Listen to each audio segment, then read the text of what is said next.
This conference will now be recorded. Sir वो ना हम मुझे आपने ना बैच में ऐड नहीं कर रखा। आपको उन्होंने कॉल तो किया था, आप उनसे बात करिएगा ना बेटा, मैं ये काम नहीं करता हूँ। सर हमने कॉल किया था उन्हें, उन्होंने उठाया ही नहीं, उनका स्विच ऑफ आ रहा था जो आपने नंबर दिया था। आपने पता कि क्या होगा, जिस दिन मैंने आपको टाइम दिया था उसमें आपने टाइम नहीं किया होगा, उसके बाद जब वो बंदा अपने काम पे बैठा होगा तो किया होगा। चलो आज करवाता हूँ, बट प्लीज उसको सुनो इंस्ट्रक्शंस को बेटे, क्योंकि वो लोग टेक्निकल आदमी है ना, तो वो लोग आपको जब हमने समय दिया था चलो करवाता हूँ, बट आपने पक्का पेंडिंग उस दिन किया था, है ना गुड़िया? चलो कोई बात ओके नहीं, सर, अभी देखता हूँ। मुझे मैसेज थैंक भेज देना, इतना इंतजार मत करना, व्हाट्सएप पे मुझे एक बार मैसेज भेज देना। यू। ओके सर, चलो बच्चों, so we started with a topic known as a states of matter, है ना? और उसमें हमने सॉलिड लिक्विड गैस, रदर हम गैस के ऊपर फोकस कर गए थे। गैस सॉलिड से या लिक्विड से टेम्परेचर को बढ़ाने से या प्रेशर को कम करने से बनाई जा सकती है। गैस के मॉलिक्यूल्स बहुत आराम से घूम फिर रहे होते हैं, जैसे उनको कोई टेंशन नहीं है, इनके ऊपर इवन ग्रेविटी का भी कोई इफेक्ट नहीं होता है। हमने कुछ measurable properties of gases introduce की एमजी, जिसमें बेटे हमने मास, जिसको हम ग्राम या किलोग्राम कहीं पे भी ले सकते हैं, वॉल्यूम, हम इसको समय आने पे litre, decimetre cube, centimetre cube, millilitre कहीं पे भी ले सकते हैं, but you should know all of these conversions now. एक atmosphere pressure 70 centimetre of mercury, 760 mm of mercury या 0.76 मीटर। एक साइंटिस्ट के ऑनर में हम इनको 760 टॉर भी बोलते हैं, but please torr is not mm, so make sure torr उनके ऑनर में बोला जाता है। This is also equal to एक एटमॉस्फेयर प्रेशर इतना बार, जहां पे एक बार 10 टू पावर 5 पास्कल्स के बराबर रहने वाला है। You should be able to keep it in your mind. आप इसको 101.3 किलो पास्कल भी लिख सकते थे। सो ये बीपी हमने आपको कहा था कि आप इसको अप्रोप्रिएट जगह पे लिख के रखें, इसका अपने आप फायदा होगा। मैनोमीटर्स में अब शायद ये फाइनल बार आपके पास आ रहा है। मैनोमीटर से हम गैस का प्रेशर मेजर करते थे, तो इसमें दो लिम्ब होते हैं, एक जो बल्ब जहां पे गैस है और एक एटमॉस्फेयर प्रेशर के साथ जुड़ा रहता है। दिस में बी ओपन और दिस में बी इवन क्लोज्ड ऑल्सो हो सकता है। टेम्परेचर लॉक किया जाए सदा के लिए, कभी भी किसी भी जगह पे, इसके बाद क्वेश्चन डज नॉट अराइज। अगर आपने टेम्परेचर किसी कैलकुलेशन में लेना है तो वो सिर्फ और सिर्फ absolute scale known by kelvin scale after the British scientist Lord kelvin के नाम से ये आएगा। इसके अलावा आप कोई भी चीज नहीं लेंगे। ये फ़ारेनहीट और डिग्री सेल्सियस आपकी लाइफ के लिए तो इंपॉर्टेंट होगा, बट साइंटिफिकली हम इसमें काम नहीं करते हैं, तो उसमें इनबिल्ट प्रॉब्लम है। अगर मैं किसी चीज को बोलूंगा कि वो टेम्परेचर के डायरेक्टली प्रोपोर्शनल है, सो that will be on the absolute kelvin scale. Please कभी भी कंफ्यूजन हो किसी भी स्टेज पूरी की पूरी केमिस्ट्री में, तो आज वाली ये स्टेटमेंट याद रखना। लेट अस मूव अहेड बेटा। We are into a very important phase of your life, not only chapter, that is a gas law. ये आपने नहीं बनाए, मैंने नहीं बनाए, ये कुदरत ने बनाए, जिसको हमें पढ़ना होगा। इसके बगैर आप साइंस में आगे नहीं जा पाएंगे। तो let us study one by one. ये हिस्ट्री आप पढ़ते रहिएगा कैसा था। हम आपको पहले लॉ की तरफ लेके जा रहे हैं, that is known as Boyle's law. A scientist known as Robert Boyle studied the effect of pressure on the volume of a given mass. ये given mass टीटी ध्यान से देखने वाली चीज है। given mass का मतलब बेटा, अगर तेरे पास एक सिलेंडर है, अब उसको क्लोज कर दे, ना तो गैस बाहर आएगी ना गैस अंदर आएगी। अगर आपके पास एक बैलून है, अब उसको धागा बांध दो, उसके ऊपर रबर बैंड लगा दो, गैस बाहर या अंदर नहीं आ सकती है। सो बेसिकली बच्चों, हमने अमाउंट ऑफ गैस जो कि मोल्स में हो सकती है, उसको क्या कर दिया है, फिक्स्ड कर दिया है। जब भी आप किसी एक चीज का दूसरे के ऊपर इफेक्ट देखते हैं, तो बाकी वेरिएबल्स को आप स्टैंडर्ड ले आते हैं, फिक्स कर देते हैं। by keeping the temperature constant. Amount of gas तो constant है ही है, उसने pressure versus volume को देखा और किस किस को constant किया, amount of gas.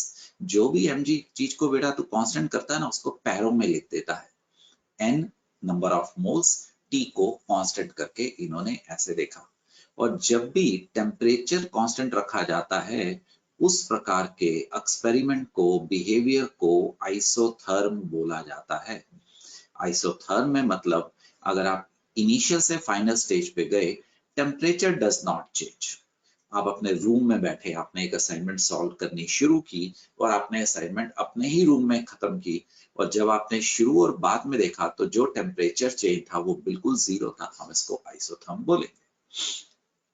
तो मिस्टर बॉयल्स बोलते हैं the volume of a given mass of a gas is inversely proportional to its pressure at constant temperature. अभी शुरुआत है तो मैं ये भी आपको फिक्स करता हूं, amount of gas, तो that is उसने given mass बोल रखा है, is also क्या है, fixed है. तो वॉल्यूम और प्रेशर में इनवर्स का रिलेशनशिप है. इसका मतलब अगर वॉल्यूम बढ़ेगा तो प्रेशर क्या करेगा, घटेगा. एंड उल्टा अगर प्रेशर इंक्रीज करेगा तो वॉल्यूम डिक्रीज करेगा, अगर प्रेशर डिक्रीज करेगा तो वॉल्यूम इंक्रीज करेगा. आप इमेजिनेशन में एक बड़ा सा गुब्बारा जो कि इसके अंदर स्ट्रेंथ हो, आप उसको पकड़िए, आप उसको एक तरफ से दबा दीजिए, आप देखेंगे गुब्बारा दूसरी तरफ से ज्यादा प्रेशर से फूल गया है. आप एक हवा वाला तकिया उसके ऊपर इमेजिन कीजिए, आप यहाँ पे सिर रखते हैं तो उसका वॉल्यूम बढ़ जाता है क्योंकि आपने जब प्रेशर उसकी तरफ लगाया वो दूसरी तरफ से ऊपर उठ गया है. तो ये स्टेटमेंट समझ आ रही है, volume is inversely proportional to pressure.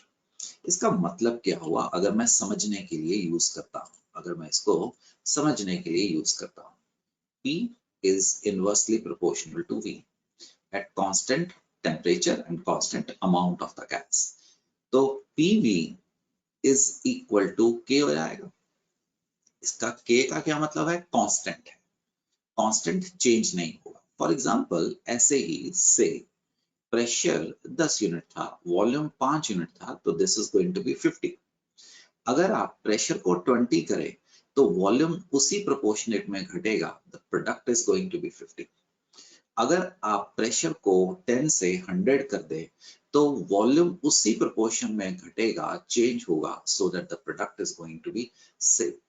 That is the meaning of PV is equal to K. आप समझ पा रहे हैं, अगर प्रेशर बढ़ा था तो वॉल्यूम डिक्रीज किया था, इसका मतलब होता है pressure is inversely proportional to volume. ये सदा होगा ही होगा. अगर मैं आपको ग्राफिकली समझाने की कोशिश करूं, मान लो इधर हम प्रेशर रखते हैं, इधर हम वॉल्यूम रखते हैं. रिमेंबर इस एक्सपेरिमेंट में डेल्टा टी समझते हो, T final minus T initial constant होगा. तो हमारा जो ग्राफ होगा ऐसा नहीं आएगा. वॉल्यूम कभी जीरो नहीं होता है. आप जितना मर्जी प्रेशर बढ़ा लीजिए, आप गैस के ऊपर अगर प्रेशर बढ़ाएंगे तो गैस धीरे धीरे करके कंप्रेस होगी और कंप्रेशन के बाद वो लिक्विड की तरफ जाएगी. अगर आप लिक्विड के ऊपर दबाव प्रेशर और बढ़ाएंगे तो वो सॉलिड की तरफ जा सकता है, बट वॉल्यूम कभी जीरो नहीं होगा. तो एनपी सर, क्या आप समझे कि ये ग्राफ ऐसा आएगा, राइट? ये ग्राफ ऐसा इस प्रकार से आएगा, ये कभी भी जीरो को टच नहीं करेगा. This is the relationship between pressure and volume. क्या आप ये ग्राफ समझ पा रहे हो? अगर मैंने इस एक्सिस पे प्रेशर रखा है, इस एक्सिस पे वॉल्यूम रखा है, तो इसका जो स्पेस सूट है, जैसे जैसे प्रेशर कम हो रहा है, द वॉल्यूम बढ़ता और बढ़ता चला जा रहा है. The volume is increasing, right? चल सकते हैं क्या, ये समझ सकते हैं? तो प्लीज अपने नाम से ज्वाइन करिए, किसी और नाम से ज्वाइन मत करिए. ये पीपी सर ठीक है, आगे चलो. BSG, the pressure and volume के बीच में ग्राफ हमें कुछ इस प्रकार से नजर आ रहा है. ये हम आपको कहने की कोशिश कर रहे हैं. इसमें से आपको सेकंड पॉइंट तो समझ आ गया. अब ये थर्ड भी समझ आया, P1 V1 is equal to P2 V2. अरे 10 into 5, इसको मैंने P1 V1 बोल दिया. Is equal to 20 into 2.5 is equal to क्या होगा 50 तो होगा, 1 एंड 2 बराबर ही होंगे। तो हम इसको इजी वे में कैसे रिप्रेजेंट कर रहे हैं, P2V2 एट, बार बार रिपीट कराओ, fixed temperature and fixed amount of gas, that is the कौन सा लॉ है, the Boyle's law is there. Now Boyle's law में आगे बढ़ते हैं हम अभी। ये ग्राफ आप समझ पा रहे हो। अब देखो इस ग्राफ में हमने क्या किया है, डिफरेंट एक्सपेरिमेंट किए और उसने हमने पहले टेम्परेचर 200 केल्विन था, फिर हमने 400 केल्विन किया, फिर हमने 600 केल्विन किया। तो बच्चों टेम्परेचर क्या कर रहा है, इंक्रीज कर रहा है। तो अगर टेम्परेचर इंक्रीज कर रहा है तो ध्यान से देखिए, अपनी जिंदगी में सोचो, टेम्परेचर के इंक्रीज करने से वॉल्यूम बढ़ता नहीं है। आप गर्मी के दिनों में अपनी कार बहुत ज्यादा तेज चला रहे थे, तो अगर एक टेम्परेचर ऑप्टिमम लिमिट से ऊपर गया, एक गर्मी है, ऊपर से आप गाड़ी चला रहे हैं, तो टेम्परेचर बढ़ रहा है, तो टायर जो होगा उसके अंदर गैस एक्सपैंड करेगी। टेम्परेचर के बढ़ाने से वॉल्यूम बढ़ता है और काइनेटिक एनर्जी भी बढ़ेगी। तो व्हाट विल हैपन, ये जो प्रेशर और वॉल्यूम दोनों बढ़ेंगे। प्रेशर और वॉल्यूम अगर टेम्परेचर बढ़ाया तो दोनों बढ़ेंगे। तो टी स्क्वायर यहाँ पे देख, ये गुड़िया तेरा प्रेशर और वॉल्यूम का ग्राफ था। मान ले ये वाला बेटा एट ऐसे ही बोल दिया बेटा T1 पे था, समझ गया शेर। अब हमने टेम्परेचर को बढ़ाया तो हमने एक नया एक्सपेरिमेंट किया, लेट इट बी 400 केल्विन आया। तो बेटा मेरे को समझाइए T2 वाला कर्व ऊपर क्यों आया। हाँ बच्चे, ये T2 वाला कर्व ऊपर क्यों आया, यस एक एक बता सकता है, प्लीज अपनी ऑब्जर्वेशंस को समझो। क्योंकि टेम्परेचर के बढ़ाने से P और V दोनों बढ़े। तो अगर अकेले टेम्परेचर T3 पे करेंगे जो कि पहले के मुकाबले बढ़ रहा होगा, आपका ग्राफ ऊपर और ऊपर और ऊपर बढ़ता चला जाएगा। क्या आपको ये वाला ग्राफ भी समझ पा रहे हो? क्या मैं आगे जा सकता हूं? प्रेशर एंड वॉल्यूम के बीच में इनवर्स का रिलेशन हमारे पास चल रहा है, दैट इज ये इस प्रकार से कुछ बिहेव कर रहा है। अगर प्रेशर बढ़ेगा तो वॉल्यूम कम होगा, रिमेंबर वॉल्यूम जीरो नहीं होगा। Now let's see another graph. ये हम क्या करने की कोशिश कर रहे हैं इसको देखते हैं। तो ये आपके सामने एक और ग्राफ आ रहा है, प्रेशर एंड वॉल्यूम और प्रेशर। देख टी स्क्वायर, इधर प्रेशर रख रहा हूं बढ़िया, और इधर अब पीवी रख लिया और इधर पी रख लिया। तो आपको याद है ना, अभी अभी बताया था कि अगर प्रेशर बढ़ाएगा तो वॉल्यूम कम करेगा, तो पीवी इज इक्वल टू क्या होगा, के होगा। यस तो आपका ग्राफ ऐसा है। सपोज बढ़िया ये T1 पे था, अगर मैंने टेम्परेचर को इंक्रीज किया, बार बार बोल रहा हूं, प्रेशर एंड वॉल्यूम दोनों क्या करेंगे, इंक्रीज करेंगे। इंक्रीज। तो इनका प्रोडक्ट भी तो बढ़ेगा। तो अगर इनका प्रोडक्ट बढ़ेगा तो मैंने ये एक्सपेरिमेंट डिफरेंट टेम्परेचर पे किया, तो T2 वाला जो लाइन है वो क्या करेगी, ऊपर आएगी। तेरे को ये समझ आ रहा है कि कांस्टेंट क्यों हो रहा है, क्योंकि PV इज कांस्टेंट। अगर आप प्रेशर या वॉल्यूम को चेंज करेंगे, PV के ऊपर कोई फर्क नहीं पड़ेगा। Is it clear? एक और चीज Yes. देखो, pressure is inversely proportional to volume, yes और नो। तो मैं कह सकता हूं pressure is directly proportional to 1/V। Pressure is directly proportional to 1/V।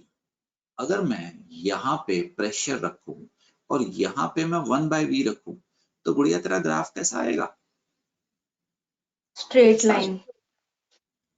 ठीक, स्ट्रेट लाइन में से आएगा। अब एक और चीज देख, अगर ये T1 पे था और मैं T2 लेके आऊं, वे T2 is greater than this, आपके मुताबिक T2 वाला कर्व इससे ऊपर आएगा लाइन के, इससे नीचे आएगी? पर ऊपर आएगा। सर ऊपर आएगा, बिल्कुल ठीक कह रहा है, क्योंकि प्रेशर क्या करेगा, बढ़ेगा। इंक्रीज करेगा। T3 लिया तो वो इससे ऊपर आएगा। बेटा ज्यादातर चांस में वो आपसे ये नहीं पूछेगा कि which are the following is the statement of Boyle's law. Examiner आपको कुछ एनालिटिकल कैपेबिलिटी में पूछेगा, वो पूछेगा कि which are the following represent the Boyle's law. 4 graph बता के कि इसमें से बॉयल्स लॉ का ग्राफ कौन सा है। कुछ ऐसे क्वेश्चन की आप तैयारी में रहिए। मैं आगे जा सकता हूं। MJ, this is the Boyle's law, right. ये अभी थोड़े समय में बाद में बताता हूँ, इसको होमवर्क में भी देख सकते हैं। थोड़े समय में बाद में बता रहा हूँ, आ रहा हूँ वहीं के ऊपर। अब चलो एमजे ये क्वेश्चन करते हैं डोली, ठीक है। यस तो इसके ऊपर क्वेश्चन कैसे आएंगे। और सुन, मैं पहले भी बता रहा हूँ बढ़िया, अब भी बता रहा हूँ, इस चैप्टर से 3 चैप्टर सिर्फ न्यूमेरिकल्स हैं। और सबसे बढ़िया बात ये है, हमने कोई डिफरेंशिएशन नहीं करनी, कोई इंटीग्रेशन नहीं देखनी, कोई एंगल नहीं देखना। हमने यूनिटरी मैथमेटिक्स पे जो आपने बेसिक मैथ सीखा है, मल्टीप्लिकेशन, डिवीजन, प्लस माइनस, वो यूज करना है। और वैसे 120 ml कैपेसिटी, तो गुड़िया V1 ले ले, कितना 120 contains a certain amount of gas at 298 Kelvin and pressure is equal to कितना 1.2 बार, ठीक 1.2 बार पे ये आएगा। The gas is transferred to another volume, V2 कितना है 180 ml और टेम्परेचर T2 कितना है बेटा 298। उसने तैसे पूछा गया है गुड़िया P2 कितना होगा, ये पूछा है। अब देख, उसने अपने आप हमें हिंट दे दिया कि मैंने टेम्परेचर क्या रखा था, कांस्टेंट रखा था।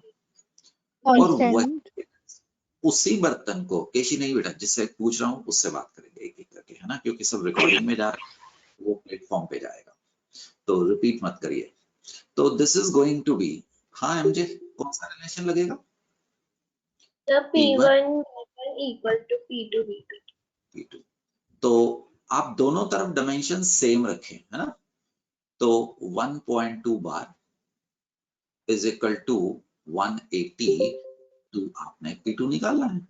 तो आप देख सकते हैं कितना आंसर आएगा, मेरे को जरा भूल गया, ये 180 पे था तो ये 1.5 पे गया, 1.2 तो आपके पास कितना आ गया 0.8 बार के करीब आपका आंसर आ गया। क्या ये समझा है? हमने एक एक को हमने P1 V1 ले लिया और दूसरे को हमने इस प्रकार से अपने आंसर में निकाल लिया है। चलें आगे, चल भाई तुम आ जाओ। 5 लीटर ऑफ एयर, तो गुड़िया V1 कितना ले ले 5 लीटर, P1 कितना ले ले बहना 750 ml। एसपी साहब तुम बात कर रहे हो? Yes sir. compressed into a iron cylinder of 1 liter, तो बहन V2 कितना हो गया 1 litre. 1 litre. What will be the new pressure, मतलब P2 पूछा है।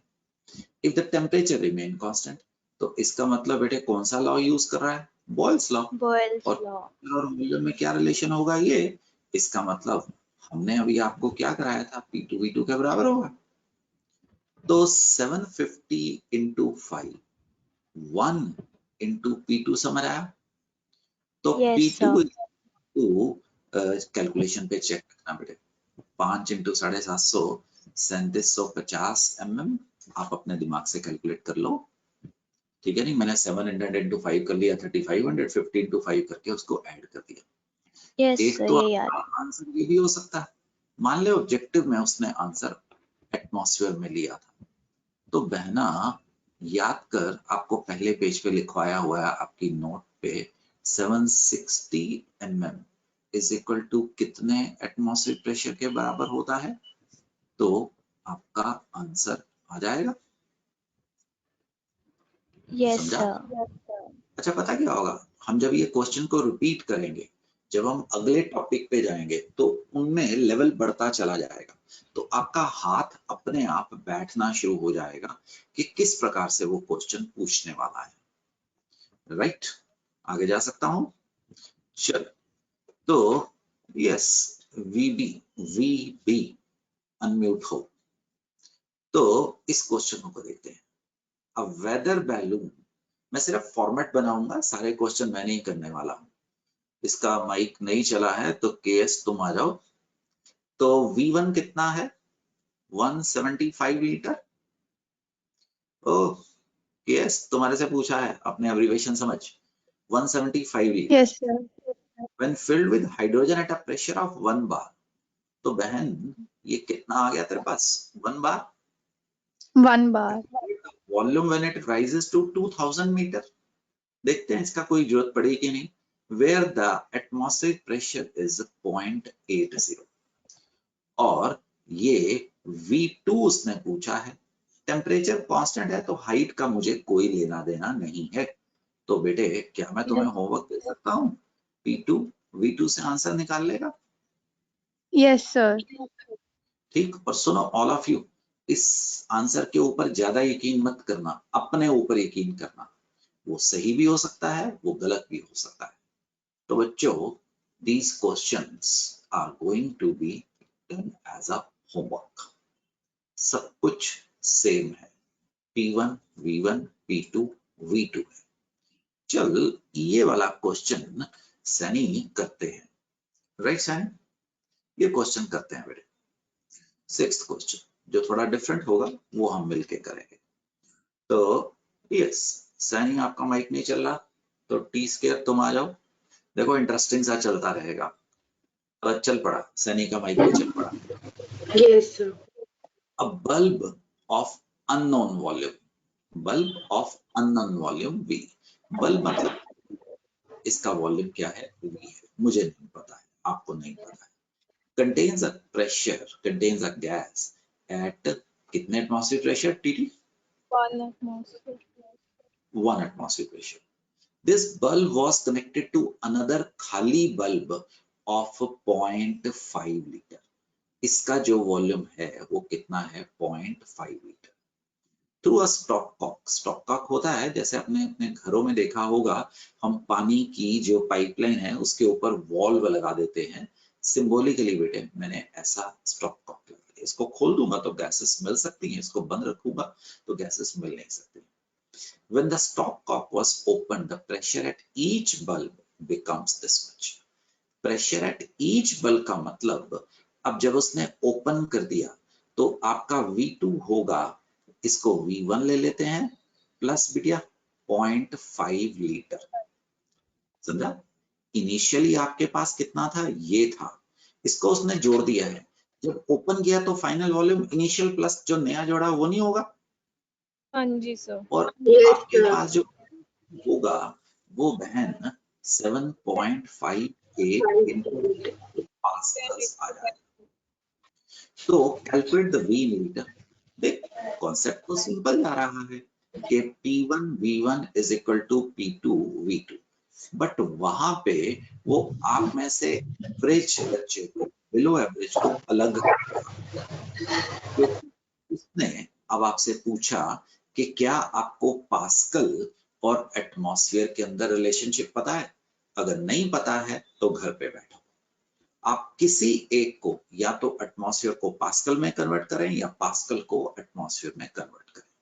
सपोज शहर, मैं दूसरा रास्ता ले रहा हूं, मैं पास्कल को कन्वर्ट कर रहा हूं किसमें? एटमॉस्फेयर में। तो गुड़िया इस रकम को मैं 0.758 into 5 पास्कल लिख सकता हूँ बेटिया। हाँ जी सर। तो 10 to the power 5 पास्कल्स कितने के बराबर था बहन?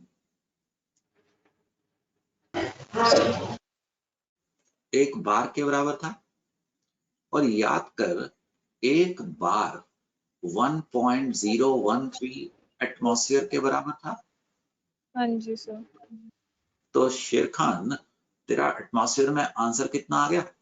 0.758 into 1.03 एटमॉस्फेयर। समझ आया बेटिया? हाँ जी सर। बेशक ये बहुत बड़ी रकम ना हो, बट आपका जो इवेल्युएटर है और आपको अगर साइंस के फील्ड में जाना है तो ये बहुत बड़ी चीज बन जाती है। कल को आप एक स्पेसशिप उड़ा रहे हैं, राइट? आप किसी लंग्स के अंदर, किसी सेल के अंदर प्रेशर देख रहे हैं, so this is going to matter a lot. तो अब की बार आपकी इक्वेशन क्या रहेगी बहना? 1 एटमॉस्फेयर into V1 V1 या V ले ले, जो भी निकालना है, it is equal to 0.758 into 0.103 और 1013 0.5 लीटर। समझा? तो बेटे क्या आपको ये चीज होमवर्क के रूप में दे सकता हूँ? हाँ जी sir. You will do it. मैं आंसर्स पे नहीं जा रहा हूँ, आंसर्स आपने निकालने हैं, क्योंकि अगर हम हर क्वेश्चन को मैथमेटिकली एनालाइज करने शुरू कर गए तो मेरी केमिस्ट्री पीछे रह जाएगी। ठीक है, 10 एक क्वेश्चन हम कर लेंगे तो 10 एक क्वेश्चन आप भी करोगे।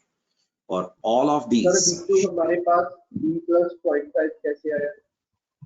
V+, तो ये देखना टोटल वॉल्यूम कितना था, ये V इनिशियल था प्लस ये एक्स्ट्रा 0.5 था। जब उसने ज्वाइन कर दिया तो आपका जो फाइनल वॉल्यूम था इनिशियल प्लस 0.5।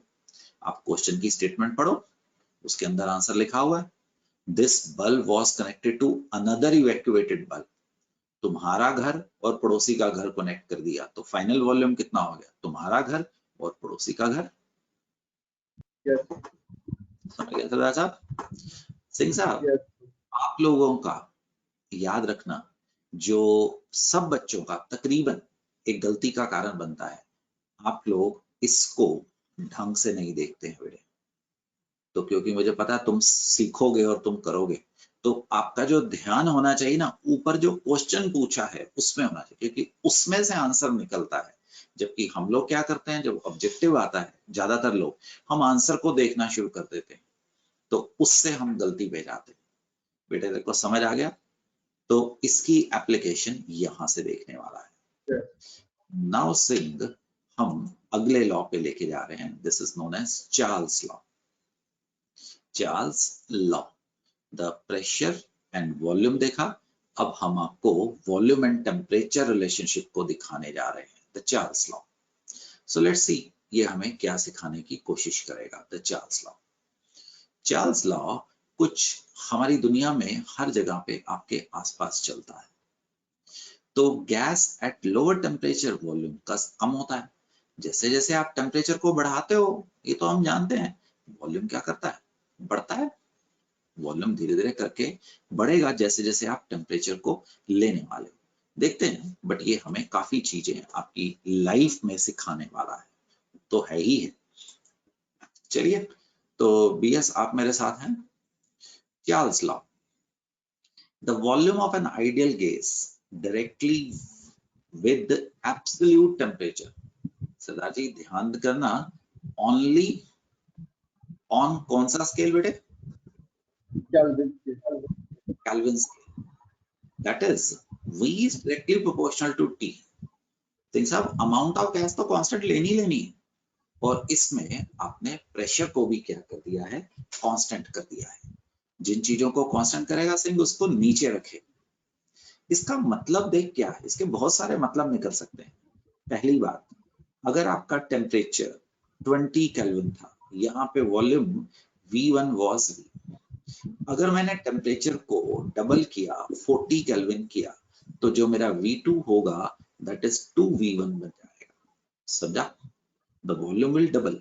बट ध्यान से देखो, अगर मेरा टेम्परेचर 20 डिग्री सेल्सियस हुआ और मैंने 40 डिग्री सेल्सियस किया, तो ये V1 था, तो ये जो V2 है that will not be 2V1। V2 will be greater than V1, but double नहीं होगा। क्या ये बात समझे मैं क्या स्ट्रेस किया है? डबलिंग वाला रिलेशनशिप कौन से स्केल पे है? केल्विन स्केल पे है। गड़बड़ी मत कर देना। क्या ये कॉन्सेप्ट क्लियर है बच्चों? आगे जा सकता हूं। On the Kelvin scale. So if we think further, आपने कहा volume is directly proportional to temperature at constant pressure. जब आप किसी एक्सपेरिमेंट में प्रेशर को कांस्टेंट करते हो, तो उन मेजरमेंट को, उन स्टडीज को आइसोबार का नाम दिया जाता है। कैसे पता लगेगा? Bar is a unit of pressure. तो अगर किसी एक्सपेरिमेंट में डेल्टा पी समझते हो बच्चों? P2 minus P1 is 0। P2 is final, P initial is जहां पे आपने काम किया था वो 0 होगा। तो इसका मतलब V by T is equal to K होगा। इसका मतलब V1 by T1 is equal to V2 by T2 के बराबर होगा। ये कौन सा लॉ आ रहा है? The Charles law. और आपने अर्लियर एक किया था P1 V1 is equal to P2 V2, ये कौन सा लॉ था? The Boyle's law. All will end into numericals, कोई और चेंज नहीं आने वाला है। अब एक और चीज देखो, ये क्या कहने की कोशिश करता है। ये ऐसा कहे if pressure is kept constant, समझो वो स्टेटमेंट बिल्कुल सही है, ये भी बिल्कुल सही है। The volume of a certain amount of a gas changes linearly with temperature on the Celsius scale. They found that for each degree rise in temperature, the volume of a gas increases by 1 by 273.15 for the original volume of gas at 0 degree Celsius. वापस आता हूं इसी के ऊपर, देखते हैं क्या कहना चाह रहा है। समझो, let V naught, that is the volume of gas at 0 degree Celsius, that is 273.15 Kelvin is equal to, मेरा कोई मतलब है तो मैंने 273 cc ले लिया, ठीक है जी। तो चार्ल्स लॉ क्या कहता है?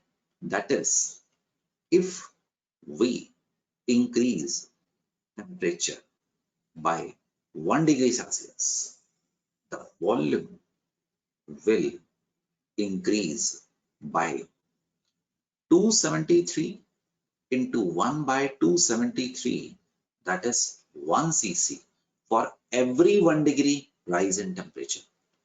अरे यही तो बोला उसने टी स्क्वायर।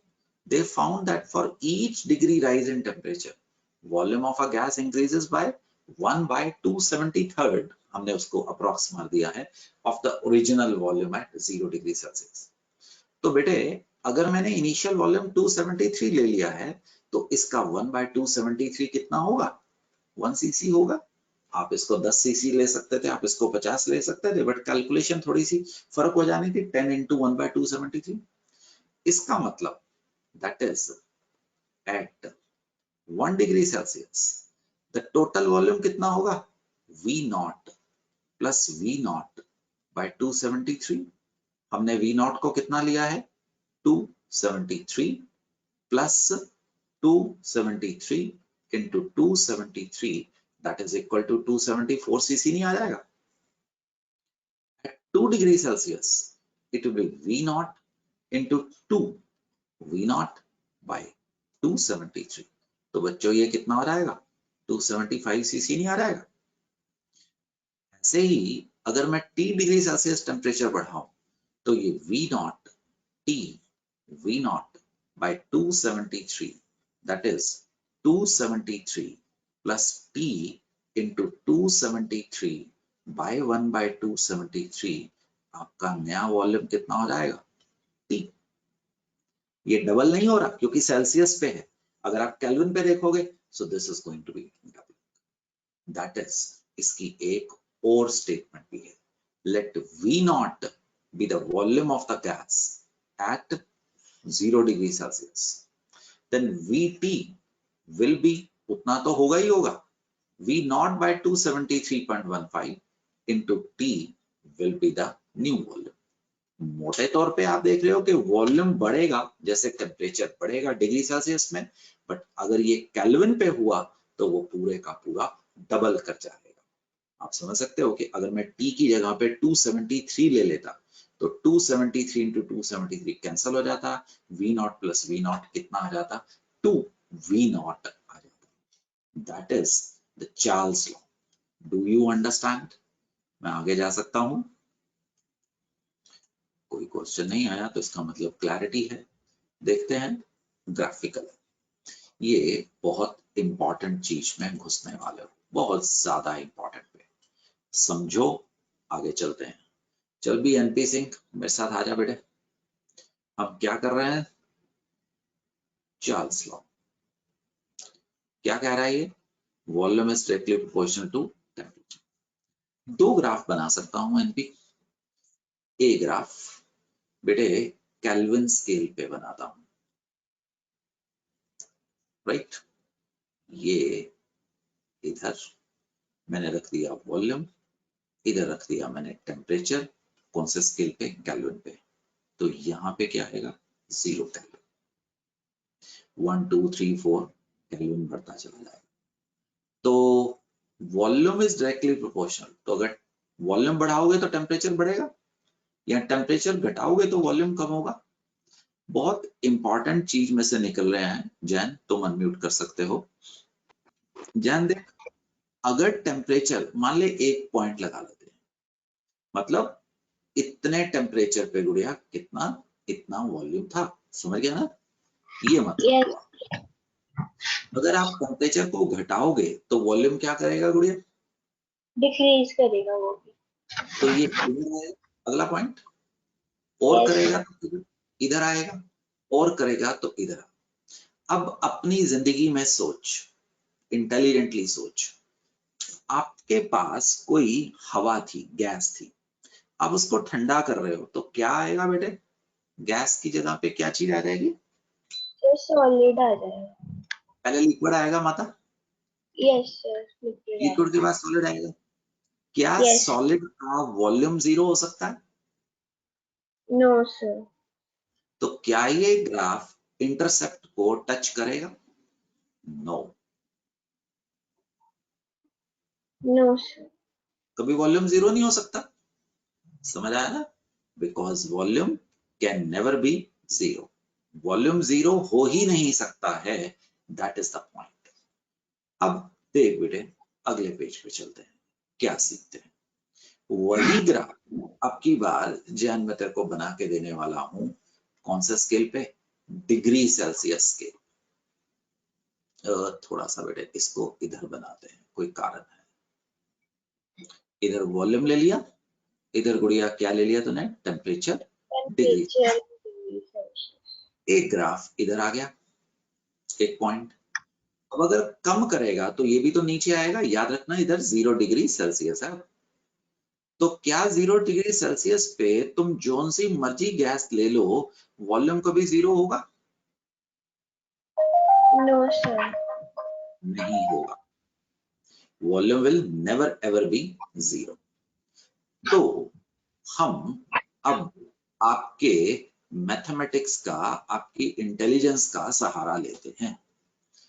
एक मैथ्स में हम काम करते हैं जिसको बोलते हैं एक्सट्रापोलेशन। एक्सट्रापोलेशन का मतलब अगर ऐसा यहां तक बिहेव कर रहा था तो आगे भी होगा। हम क्या करते हैं, हम इस लाइन को आगे नंबर लाइन के जैसे एक्सटेंड कर देते हैं गुड़िया। तो समझ पा रहा है? यहाँ पे -1 होगा, यहाँ पे -10 होगा, यहाँ पे -200 डिग्री सेल्सियस होगा, कहीं पे जाके कुछ और होगा, है ना? मतलब ये टेम्परेचर किस में चल जाएगा? आपका माइनस में चले जाएगा। एक्सट्रापोलेट कर दिया। अब हम अगर इसको लाइन को रूलर रख के एक्सट्रापोलेट करें, एक जगह पे जाके ये वॉल्यूम 0 को टच करेगी। रेड पॉइंट पे वॉल्यूम क्या होगा? 0। और इस जगह पे आपने देखा कि टेम्परेचर आ रहा था इतना डिग्री सेल्सियस। इस टेम्परेचर को हम क्या बोलते हैं बेटे? पढ़ के बता। Absolute temperature. Absolute 0, 0 kelvin. Absolute 0 ब्रह्मांड का, सेड यूनिवर्स का वो टेम्परेचर जो मिनिमम टेम्परेचर है, और वो कभी अटेन नहीं किया जा सकता है। क्यों? क्योंकि वहां पे सब्सटेंस 0 हो जाएगा। सब्सटेंस कभी 0 हो सकता है? कभी भी 0 नहीं। There can not be vacuum. अगर आप सब्सटेंस से मास को कैसे गायब कर सकता है? मास तो रहेगा। आपने एटम को छोटा छोटा छोटा भी मान लो कर दिया, आपने अपने कमरे के अंदर जो हवा थी उसको दबाव बनाना शुरू किया, उसके ऊपर टेम्परेचर कम करना शुरू किया, तो मॉलिक्यूल को ठंड लगनी शुरू हो गई, वो इकट्ठे आगे आगे आगे। क्या वो इकट्ठे आने से एक दूसरे के अंदर समा सकते हैं? क्या वो एंटी मैटर है? क्या वो खत्म हो सकता है? नो। समझा? तो Yes. एब्सोल्यूट जीरो क्या होता है? Absolute zero Where the Absolute. volume is zero. Is a, हाँ जी बेटे, Absolute zero is a hypothetical temperature. At which The volume is zero. क्या ये अटेनेबल है? No, No, sir. It is un. पूरे ब्रह्मांड में टेम्परेचर अगर कहीं खत्म होगा तो वो 0 केल्विन होगा, वो पॉसिबल ही नहीं है, राइट? तो इस करके हम साइंटिफिक वे में सिर्फ क्या लेते हैं? एब्सोल्यूट जीरो लेते हैं। तुम्हें 0 केल्विन का ज्ञान कैसे प्राप्त हुआ? क्या एक दिन तुम सुबह उठे थे और भगवान तुम्हारे पास खड़ा था कि जे वत्स ये है आज का एब्सोल्यूट टेम्परेचर? नो, हमने ढूंढा, हमने पाया। समझा? Yes, sir. एसपी साहब, आप मेरे साथ आ जाइए। Volume is directly proportional to temperature, समझ आ गया? राइट? तो एसपी, ये तेरे पास इधर वॉल्यूम ले लिया और इधर बहन क्या ले लिया? टेम्परेचर ले लिया। समझ गया? Yes, sir.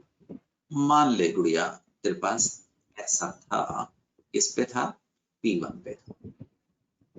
मान हमने P2 लिया, वेयर P2 बढ़ गया, प्रेशर क्या कर गया बिटिया? बढ़ गया, बढ़ गया। प्रेशर बढ़ गया। एक मिनट बेटे, इसको ना कोई गलती नहीं थी, बस मैंने दोबारा बनाया। तो प्रेशर बढ़ गया। मान ले बहन ये तेरा P1 पे था। अपनी दुनिया में जा, मतलब इंटेलिजेंस में जा। अगर मैं प्रेशर बढ़ाऊं तो गैस का वॉल्यूम पुत्र क्या आएगा? कम होएगा कि ज्यादा आएगा? कम होएगा। तो अगर मैं P2 पे ये ग्राफ बनाऊं तो गुड़िया वो लाइन ऊपर आएगी कि नीचे आएगी इसके मुकाबले? नीचे। बिल्कुल सही बोल रहा है, बिल्कुल सही बोल रहा है। ये पता है क्यों बोल रहा हूं? ताकि तुम्हें याद रहे कि क्या हो रहा है ना? और अगर बहन तूने प्रेशर और बढ़ाया तो गुड़िया वॉल्यूम क्या करेगा? और कम हो जाएगा। और कम हो जाएगा। अगर वॉल्यूम और कम हो जाएगा तो हमारा जो ग्राफ है बहन वो कहाँ आएगा? और नीचे और आएगा। नीचे आ जाएगा। अगर तुमने इसको रटा तो क्या फायदा होगा? अगर तुमने इसको समझा तो बेटे तुमको समझ आ जाएगा। जैसे जैसे P4 बढ़ रहा है, P1 से ज्यादा क्या है? P2 से ज्यादा क्या है? P3 से ज्यादा क्या है? P4। ये लाइन किस पे है? P4, P3, P2 और P1। आपको जब वो क्वेश्चन पूछेगा, आपकी इंटेलिजेंस के ऊपर क्वेश्चन पूछेगा, तो बेटे क्या ये चीज समझ पा रहे हो? आगे चलो। Yes sir. 273.15 डिग्री सेल्सियस पे volume occupied by the gas will zero. इसका मतलब गैस एग्जिस्ट नहीं करेगी। In fact, all the gas becomes liquid before this temperature is reached. This is the lowest hypothetical imaginary temperature at which the gases are, हाँ बेटे, supposed to occupy zero volume. इसको क्या बोलता है बेटे? Absolute zero. Absolute zero. So welcome into the field of science. This is applications की तरफ हम पढ़ रहे हैं। और इन चीज का सिर्फ ये नहीं होगा कि कुछ लोगों को जो इंजीनियरिंग साइंस में जाएंगे, जो फिजिक्स पढ़ेंगे, उनके लिए ना होगा। ये तो आपके आसपास होती है, आप समझ पाओगे। आप गाड़ी में ट्रेवल कर रहे हो तो आपको पता है कि अगर टेम्परेचर बढ़ रहा है तो तुम्हें अपने टायर्स की तरफ ध्यान करना चाहिए। हालांकि हम 50, 55, 60 पे नहीं होंगे, बट अगर आप अपनी गाड़ी को बहुत तेज चला रहे हो और आसपास कहीं पे अफ्रीका में या राजस्थान के इंटीरियर में हो तो खतरा हो सकता है। चल एसपी, ये क्वेश्चन मेरे साथ कर बेटे, तो देखते हैं कि हम समझे हैं कि नहीं। What is the increase in volume? माता, अब इस स्टेटमेंट को पढ़। उसने फाइनल वॉल्यूम नहीं पूछा तेरे से, उसने पूछा अगर पहले 100 था अब कितना बड़ा है। समझ आया? When the temperature of 800 ml of gas, बुढ़िया V1 कितना है तेरे पास? 800 ml increases from 27 degree Celsius. एक गलती कर रहा हूं, गलती को फटाफट सुधार। केल्विन में आना चाहिए। यस, समझ आ गया। 273 ऐड कर दे तो 273.15 भी कर सकता था, बट हम नॉर्मली ऐसा नहीं लेते हैं। अगर कैलकुलेटर है आपका आंसर बेहतर आएगा। प्रेशर को कांस्टेंट रखा है गुड़िया, अगर कांस्टेंट प्रेशर रखा है तो हमारा कौन सा लॉ लगेगा? Charles law. Charles law. V2 कितना आएगा उसने पूछा है, और T2 कितना है 47 डिग्री सेल्सियस, कितना हो गया 320 केल्विन। तो V1 by T1 is equal to V2 by T2। V1 कितना था 800, ये कितना 800 300, डिवाइड बाय ये 300। कितना है, ये कितना है 320। तो 800 into 320 by 300। देख तुक्का लगा 1.606। 330 पे, ये देखना ये इंटेलिजेंस है। 330 पे क्या हो जाता 1.1 हो जाता, 1.1 हो जाता। 320 पे ये 1.066 हो गया। तो ये तकरीबन मैंने आंसर ऊपर से चोरी किया है 850.3 ml। This is not the answer. He has asked increase in volume, तो वो कैसे निकालेगा V2 minus V1। 853। यहाँ पे बच्चे ऑब्जेक्टिव में अक्सर गलती कर जाते हैं। उन्होंने एक आंसर ना स्मार्टली 853 भी दिया होगा, और उन्होंने उसको आंसर लगाया, घर पे आए और पता लगा कि वो फिर ड्रॉपर बैच में बैठेंगे। सकता है आगे चलूं?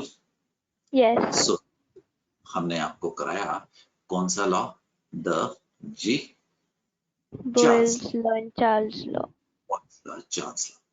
अब हम आपको लेके जा रहे हैं चार्ल्स लॉ। अभी आपने देखा, उसकी एप्लीकेशन दिखाते हैं, एप्लीकेशन दिखाते हैं। सुनो तो इमेजिनेशन प्लीज। मेरी ड्राइंग बहुत खूबसूरत है तो इस करके मैं आपसे शेयर नहीं करता हूँ। ऐसे ही आप मेरी ड्राइंग से इंप्रेस हो जाए तो आप मेरे को कहेंगे कि ड्राइंग की क्लास लगाओ। तो मान एसपी साहब, ये तेरे पास हिमालय पर्वत है, ठीक है, ऐसा।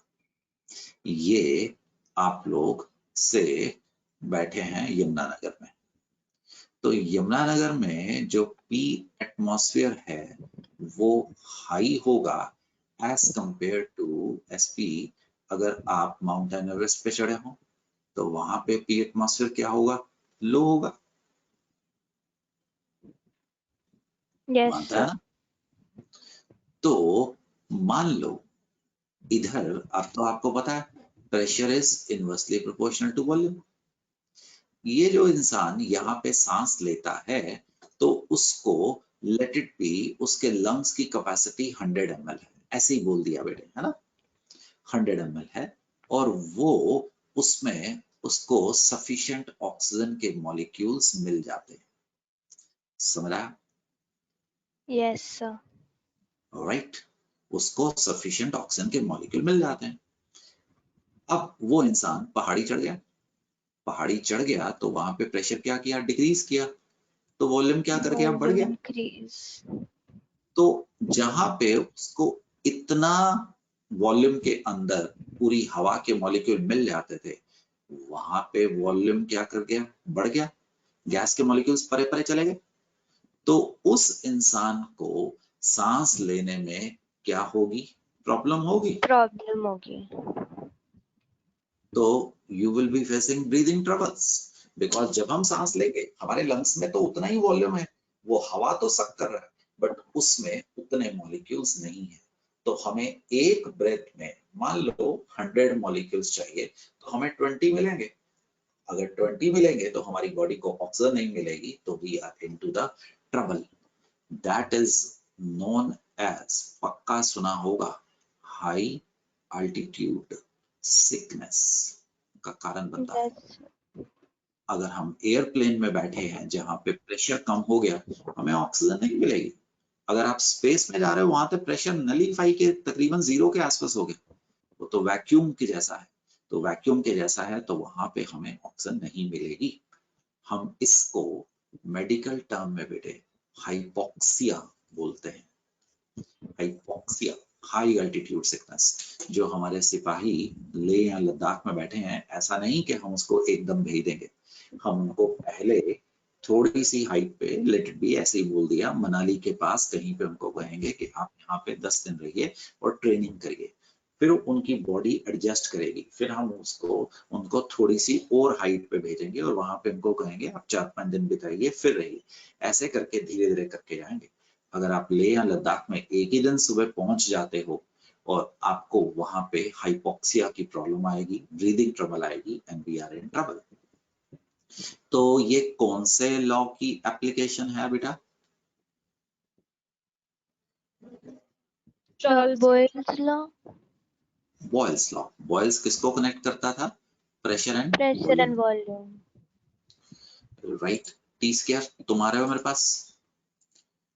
टी स्क्वायर देख, बी से बॉयल्स, बी से बॉयल्स, सी बाद में आया गुड़िया, सी से चार्ल्स, याद करने के लिए बिफोर क्राइस्ट। और पीवीटी, जो बॉयल्स लॉ था वो प्रेशर और वॉल्यूम को कनेक्ट करता था एट कांस्टेंट टेम्परेचर, और जो चार्ल्स लॉ है वो कनेक्ट करता है वॉल्यूम एंड टेम्परेचर को बेटे कांस्टेंट प्रेशर पे। क्या आप ये चीज समझे? टी स्क्वायर आगे जा सकता हूं बेटे, द चार्ल्स लॉ में आगे चलते हैं। तो एक सेकंड रुकिएगा, just wait. Is everyone clear about Charles law, the Boyle's law? No issues. Page 57 पे अभी वापस आता हूं, तो अभी वापस आता हूं पेज 57 पे, just wait for me. Yes, तो हमारे पास एक बैलून था, इसमें हमने हीट इंजन लगाया हुआ था। हम टेम्परेचर को बढ़ाना शुरू करते हैं तो वॉल्यूम क्या करता है? बढ़ता है। अगर वॉल्यूम बढ़ता है तो डेंसिटी क्या होती है? मास पर यूनिट वॉल्यूम। तो वॉल्यूम इंक्रीज कर गया तो डेंसिटी क्या करेगी? डिक्रीज करेगी। अगर डेंसिटी डिक्रीज करेगी तो आपको पता है लेस डेंस चीज ऊपर और मोर डेंस चीज नीचे। तो क्या आप समझ पा रहे हैं? हॉट एयर बैलून, हाँ जी, राइजेस अप। आपने दिवाली दशहरे पे भी देखे होंगे, हम ऐसे गुब्बारे लेते हैं, हम ऐसे एक पटाखे से लेते हैं, टाइप ऑफ पायरोटेक्निक्स, हम उसके नीचे आग लगाते हैं। तो आग लगाते हैं, वो जो भी गर्म करता है वो अंदर की हवा को गर्म करता है, अंदर की हवा का वॉल्यूम बढ़ जाता है, और वो तो उतना ही वॉल्यूम को कंटेन कर पाएगा, एक्सेस हवा बाहर निकल जाती है, तो अंदर डेंसिटी कम होती है और लो जी बैलून ऊपर की तरफ चल पड़ता है। That is the application of कौन सी law? The Charles law. Hot air balloon rises up. देखें आप में से कौन लोग कितने समझ पाते। तो BS, क्या हम, ये धरती है, राइट, मान ले तुम यहाँ पे हो और इसके ऊपर BS एटमॉस्फेयर है, ये तकरीबन 60 किलोमीटर का सरदार साहब आपके पास एक एटमॉस्फेयर है। तो अगर आपने बैलून यहाँ पे रखा है, हीट किया तो बैलून ऊपर जाएगा बेटे, है ना? क्या आप स्पेस में जा सकते हैं हॉट एयर बैलून से? हाँ या नहीं? हाँ क्यों? नहीं तो क्यों?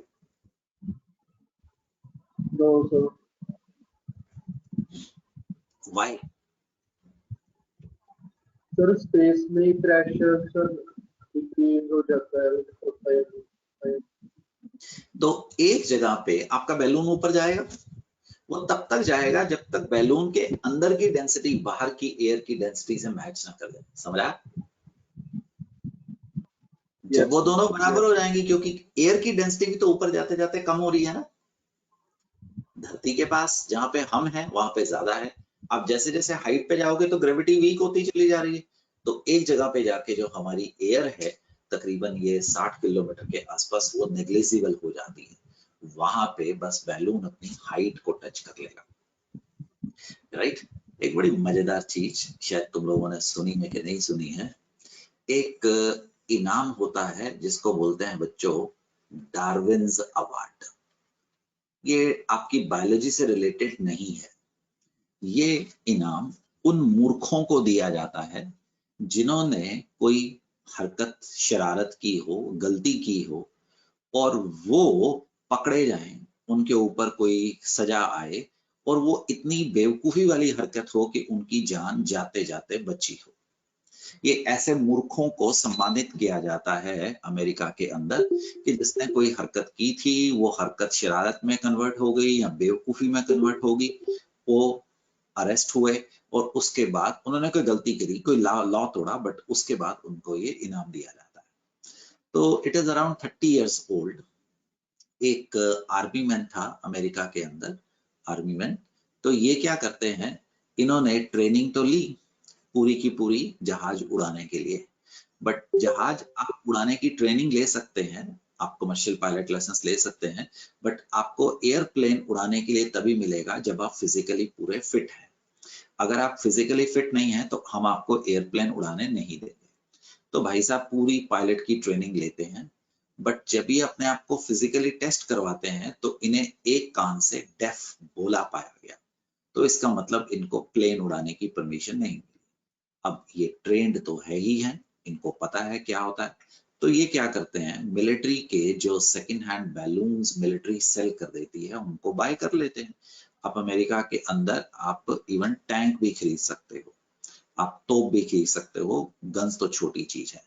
तो ये मिलिट्री के बैलून्स खरीद लिया करते थे, उनके अंदर हीलियम गैस भरते थे और उन बैलून्स को फुलाते थे और उसके नीचे अपनी चेयर टांग देते थे, उसके ऊपर ये बैठ जाते थे और ये 5-7 जैसे इन्होंने बैलून लगा लिए हैं। तो ऐसे ये उसको लेके सैर किया करते थे। अपने हाथ में ये एक एयर गन ले लेते थे, जब इन्होंने नीचे आना होता था ये बैलून को ऊपर शूट कर देते थे। जब बैलून को शूट करेंगे तो उसमें से हवा निकलेगी तो ये भाई साहब नीचे की तरफ धरती पे आ जाते थे। तो ये ड्रामा काफी दिन चलता रहता है। पड़ोसी बताते हैं कि यहाँ पे कोई अनयूजुअल एक्टिविटी होती है, बंदा अपनी एक गार्डन चेयर पे बैठता है, बंदूक लेके उड़ता है, वापस आ जाता है, कहानी चलती रही। अब बुरा वक्त कभी बता के थोड़ा आता है। एक दिन इनसे कोई गलती हो जाती है, ये ड्रिफ्ट करके John F Kennedy airport, right, उसके ऊपर पहुंच जाते हैं। अब इनको पता लग जाता है कि ये 30,000 फुट की ऊंचाई पे ऊपर है, वहां पे ठंड बहुत ज्यादा होती है, टेम्परेचर तकरीबन -50 डिग्री तक चल जाता है। इनको लगता है कि अगर मैंने बैलून फोड़े, ये ज्यादा हाइट पे चले गए तो मेरे को नीचे नहीं जा सकता हूँ, मैं जमीन पे मर के ही जाऊंगा। तो भाई साहब गार्डन चेयर पे बैठे हैं, बंदूक ली हुई है, JFK एयरपोर्ट पे ऊपर पहुंच गए हैं, तो इन्हें लगा नीचे जाने से अच्छा क्यों ना भगवान के पास ऊपर से ऊपर ही चलते हैं, नीचे आके क्या करेंगे, अब चोट लगेगी। तो बैठे हुए हैं। उधर से JFK जो कैनेडी एयरपोर्ट है वहां पे रडार्स देख रही हैं कि कुछ अजीबोगरीब चीज आ रही है। उस समय कोल्ड वॉर पीक पे थी, तो वो देखते हैं कि शायद रशियन अटैक होने वाला है, कुछ आ तो गया है। तो वो डिस्क्राइब नहीं कर पा रहे हैं कि एयरप्लेन भी नहीं है, ये शेप क्या है। तो इनको देखने के लिए इन्होंने फाइटर प्लेन भेजे। जब फाइटर प्लेन भेजे तो उन्होंने बोला कि जनाब ये एक इंसान है जो कुर्सी पे बैठा हुआ है बंदूक लेके और आराम से बेचारा जा रहा है। तो इसको इज्जत से इसको नीचे लाया गया, इस इंसान को उन्होंने रेस्क्यू किया तो इनको 8 के 10 साल की सजा हुई। जब ये बाहर आए तो उनको डार्विन अवार्ड से सुसज्जित किया गया, इनको ये इनाम दिया गया। इसके बाद सेकंड अवार्ड भी है, वो कभी फिर बताऊंगा। बट एनीवे, क्या तुम लोग ये चीज समझे, the applications of Charles law and Boyle's law in our daily life. आप बैलून्स को पकड़ के आप ऊपर भी जा सकते हैं, राइट, बट आपको हिसाब से जाना होगा, कितने हिसाब से जाना होगा। और यही काम जब आप सी के नीचे जाते हैं तो यस बच्चों, सी के नीचे जाने से प्रेशर क्या करता है, बढ़ता है, तो वॉल्यूम क्या होगा, कम होगा। तो अगर आपका वॉल्यूम इतना है तो जैसे जैसे ये बबल ऊपर आएगा तो ये क्या होगा, बड़ा होता चला जाएगा। बबल्स का भी कारण यही बनता है, और जब आप ऊपर आते हैं तो वो बबल्स इतना बड़ा हो जाता है कि वो फट जाता है। A deep sea diver is working at the depth where the pressure is 3 atmosphere. He is breathing out air. The volume of each air bubble is 2 centimeter cube होना चाहिए था, cube. At the surface pressure is 1 atmosphere. What is the volume of each bubble? क्या कोई बता सकता है कि क्या लॉजिक लगेगा यहाँ पे?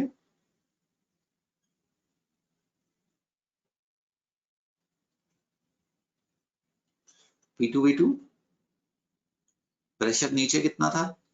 3 एटमॉस्फेयर। प्रेशर ऊपर कितना था? 1 एटमॉस्फेयर। यहाँ पे वॉल्यूम को 4/3 पाई आर क्यूब ले लो। यहाँ पे वॉल्यूम को 4/3 पाई आर क्यूब ले लो। उसने तो आपको सिंपली वॉल्यूम पूछा है, उसने तो रेडियस भी नहीं पूछा है। तो I hope you can work out what will be the volume of each sphere. क्या मैं आपको होमवर्क के रूप में दे सकता हूं? समझिएगा और इसको आगे करते हैं। तो let's move ahead with the new law that is known as Gay-Lussac law, temperature and pressure relationship. Gay-Lussac law, इनका दूसरा नाम अमांटन्स लॉ भी है। अमांटन्स ये कहते हैं pressure is directly proportional to temperature. आप समझ पा रहे हैं? अगर प्रेशर बढ़ेगा तो टेम्परेचर बढ़ेगा, तो टेम्परेचर बढ़ेगा तो प्रेशर बढ़ेगा। अगेन रिमेंबर, जब भी मैं कैपिटल टी लिखता हूं तो मैं टेम्परेचर को सिर्फ कौन से स्केल पे लेता हूं बेटे? द प्रेशर के स्केल पे लेता हूं। I hope you understand. At constant volume, सहर अगर वॉल्यूम कांस्टेंट है बेटे, तुम इसको क्या बोलते हो? ऐसों को आइसोकोर्स, राइट? वॉल्यूम कांस्टेंट को आइसो CHORES, प्रेशर कांस्टेंट को आइसोबार, टेम्परेचर कांस्टेंट को ये। तो बेटे उसने क्या बोला? Pressure is directly proportional to temperature, or P1 T1 is equal to what betia? P2 T. So this is going to be which law? The Gay-Lussac law of this. अब ये Gay-Lussac law of combining volume भी आ रहा है। तो सनी अगर इधर pressure रखूं बेटे और इधर टेम्परेचर रखूं, मान ले केल्विन पे रखा, तो तुम्हारा ग्राफ कैसे आएगा बेटू? स्ट्रेट लाइन बिल्कुल आएगी, बट कहां पे? इंटरसेप्ट पे जाएगी कि नहीं जाएगी? जाएगा। नहीं जाएगा गुड़िया। अगर तुम टेम्परेचर को कम करना शुरू करो, आपके घर में एलपीजी गैस के सिलेंडर को देखते हैं, अगर टेम्परेचर कम करोगे तो वो गैस लिक्विड की तरफ जाएगी। हाँ जी सर। प्रेशर कम होगा, अगर प्रेशर कम होगा तो वो सॉलिड की तरफ जाएगी। क्या वो कभी गायब होगी? नहीं। समझ गया? हाँ जी सर। बहन अगर यहाँ पे प्रेशर लिया, यहाँ पे डिग्री सेल्सियस लिया, तो अब ग्राफ कैसे नजर आएगा? अब भी इंटरसेप्ट नहीं करेगा। यहाँ पे आएगा, है ना? ये इंटरसेप्ट, इसको क्या बोलेगा? इंटरसेप्ट। इधर इंटरसेप्ट 0 होता, ये आप एक्सट्रापोलेशन से निकालें। तो यहाँ पे भी गुड़िया ये 0 पे कब टच करेगा? Absolute zero. Very good Siddharth ji, at absolute 0। समझा बेटा? ये कैसे यहाँ पे टच करने वाला है? एक सेकेंड बच्चों। तो बहुत अच्छा बोले सिंह, दोबारा बोलो। सहल आप भी बोल सकते हैं। बेटे अभी अभी तुमने मुझे बताया कि प्रेशर और टेम्परेचर का ग्राफ ऐसा होगा, राइट? ऐसा मानता है। लेट इट बी बेटा V1 ले लेते हैं। अब अपनी इंटेलिजेंस यूज करो। अगर मैं वॉल्यूम को बढ़ाऊं तो अगला ग्राफ इस लाइन से ऊपर आएगा कि नीचे आएगा? गलती कर, मैं बैठा हूं गलती सुधारने के लिए, ये नहीं कि तुम सही बोलोगे तभी तुम्हें शाबाशी मिलेगी। नीचे को आएगा। बिल्कुल सही बोला। क्यों बेटे? क्योंकि वॉल्यूम बढ़ रहा है तो प्रेशर कम होएगा। शाबाश, देख ये चीज काम की है बेटे।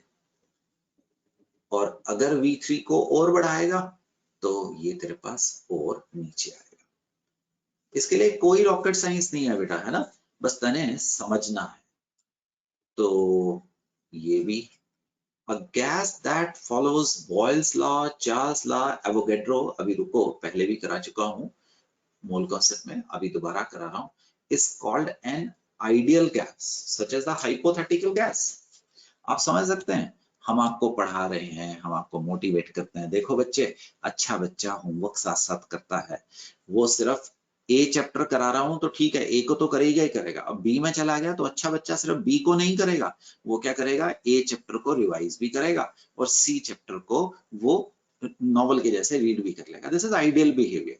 फला भगवान, फला गुरु आइडियल थे, बट हम आइडियल नहीं होते हैं। हम आपको बोलते रहते हैं कि ऐसा करो, वो भाई कुछ ना कुछ तो हो सकता है। तो you are real, right. It is assumed कि आइडियल गैसेस में, ये पूरा टॉपिक उठ के आएगा आइडियल और वैन डर वाल या रियल गैसेस में, molecular forces are not present between the molecules of ideal gas.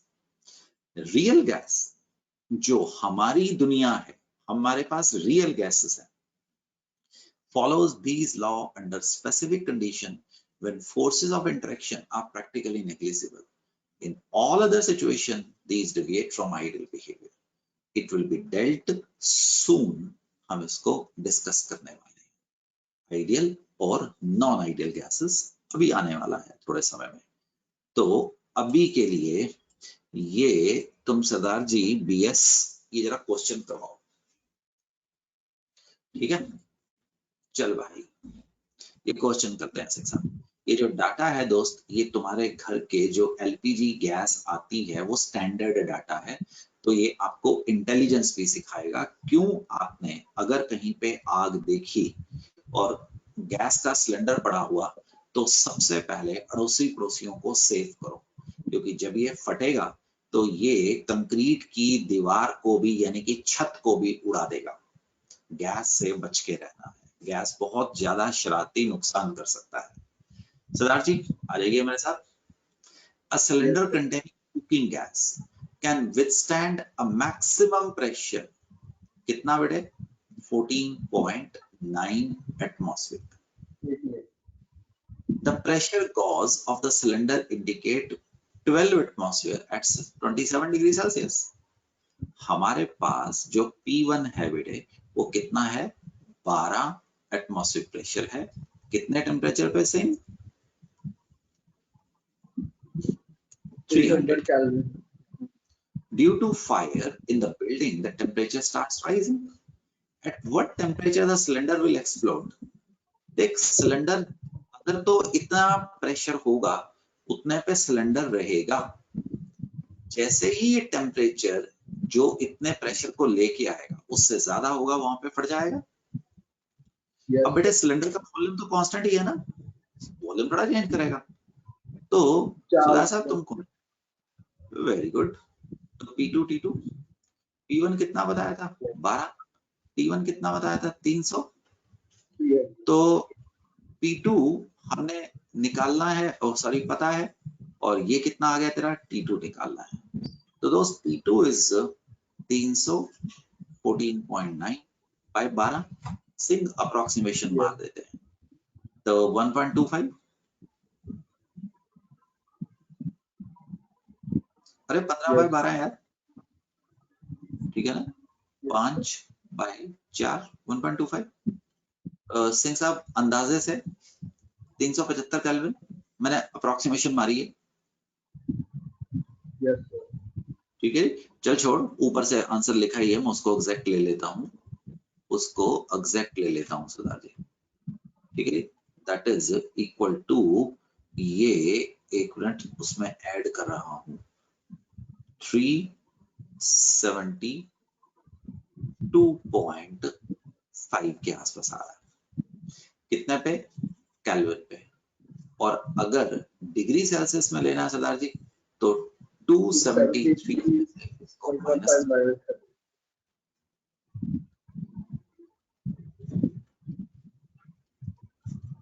समझा। मतलब इस टेम्परेचर से ऊपर या इस टेम्परेचर पे वो बस्ट कर जाएगा। और ये फैक्चुअल डाटा है, हमारे घरों की जो गैस है वो बॉइलिंग पॉइंट पानी पे 100 डिग्री सेल्सियस पे ब्लास्ट कर जाएगी। अब इस वक्त कोई बचने वाला नहीं है, भाग लो वहां से, उठा के भाग लो, बहादुरी करने का कोई मतलब नहीं है। कर सकता हूं,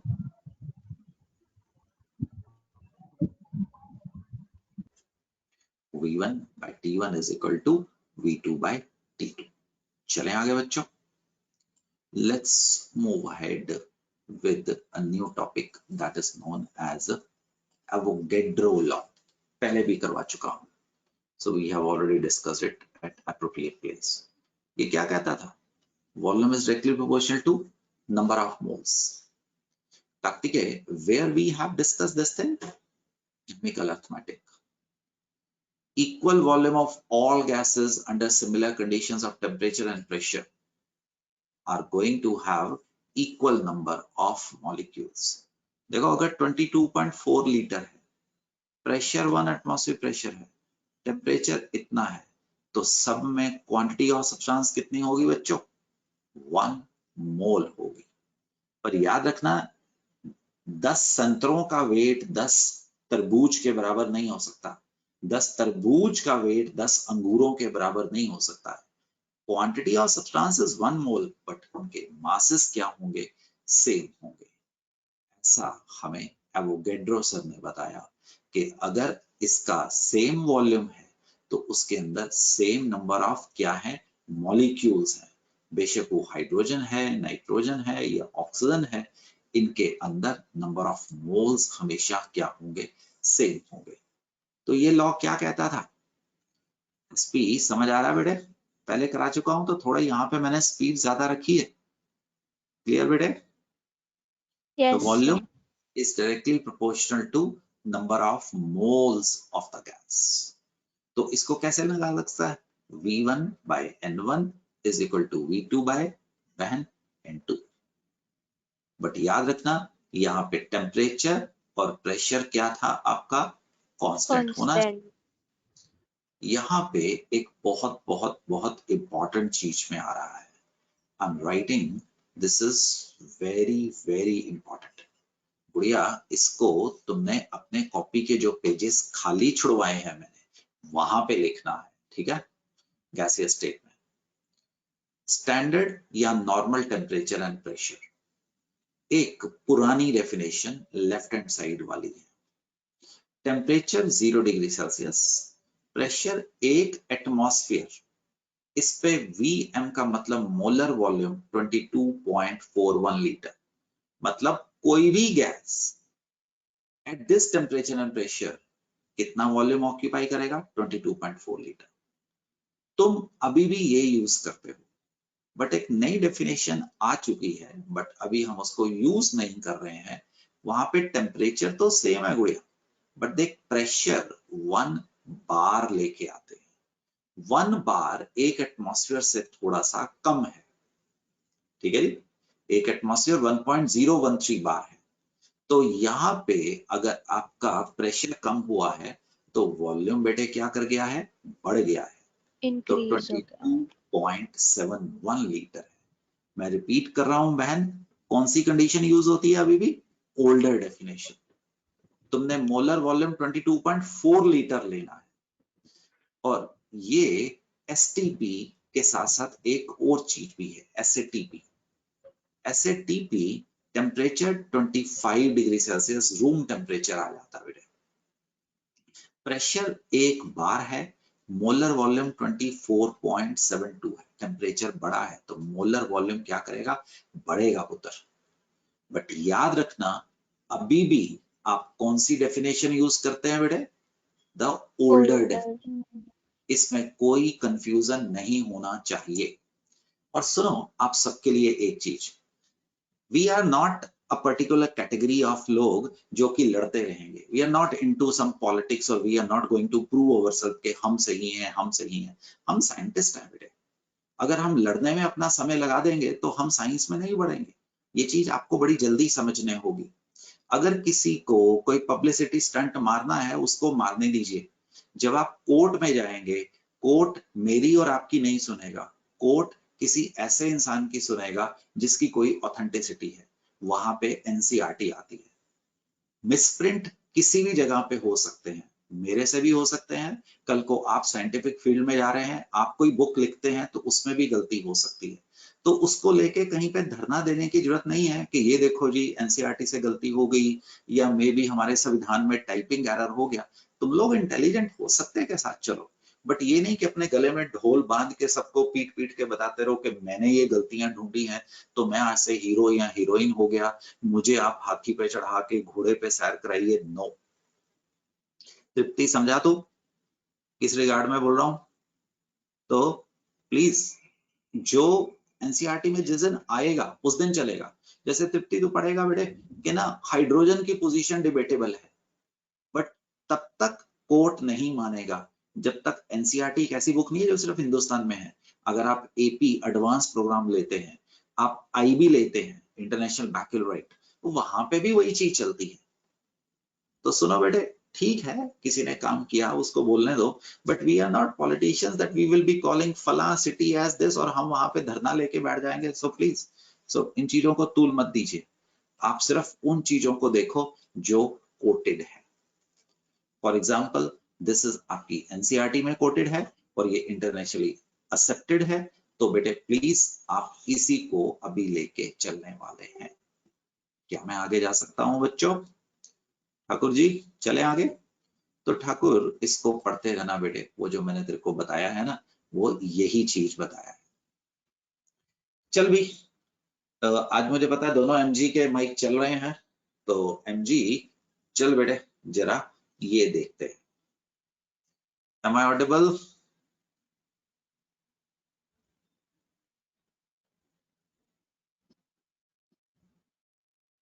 बोलना रखा है ना यस हमने? सर। हाँ, बोलना रखा है कि सो गए हो?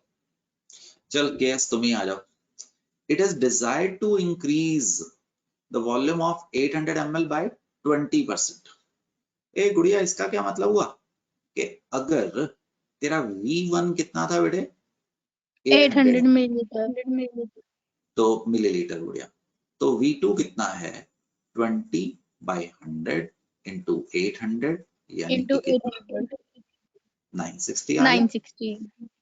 Keeping the pressure constant. What temperature gas be heated? अगर इनिशियल टेम्परेचर गुड़िया तेरा कितना था? 22 डिग्री। 22 डिग्री कितना हुआ? 295 केल्विन। रिलेशन कौन सा लगेगा माता? सर T1 अपॉन V1 हाँ, is equal to T2 by T equals V2। To T2 upon V2। हाँ, और मुझे अच्छा लगा आपने V1 by T1 is equal to V2 by T2 ना बोल के उल्टा बोला। That's good. यस। वो एक ही चीज है बेटा। तो हमने लॉ यूज किया।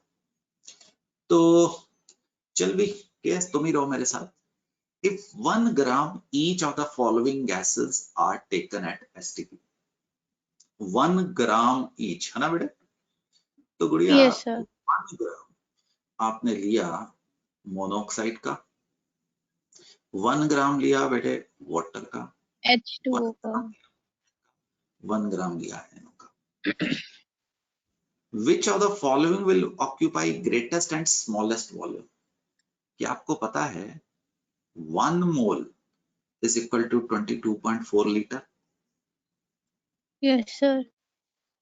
तो इसका बेटे 28 ग्राम 22.4 लीटर के बराबर होगा। Yes sir. इसका 18 ग्राम 22.4 लीटर के बराबर होगा। Yes sir. इसका 16 ग्राम and इतने के बराबर होगा और इसका 28 ग्राम 22.4 लीटर के बराबर। 0.4 लीटर। तो इसका 1/28, इसका 1/18, इसका 1/16 और इसका 1/28। तो एक मिनट, मैंने सरदार साहब ठीक किया? NO कितना आएगा? 23 आएगा सर। ये 30 आना था। 23। नाइट्रोजन 14 और 16 30 आना था बेटा, वो मैंने निखिल। Yes sir. तो निखिल थैंक यू बच्चे। तो सबसे ज्यादा वॉल्यूम किसका होगा? Sir CH4। CH4 का मैक्सिमम वॉल्यूम होगा। चेक करते रहो। उसके बाद वाटर का लेसर वॉल्यूम होगा। उसके बाद CO। और उसके बाद NO का क्या होगा? लीस्ट। लीस्ट। समझे बेटे?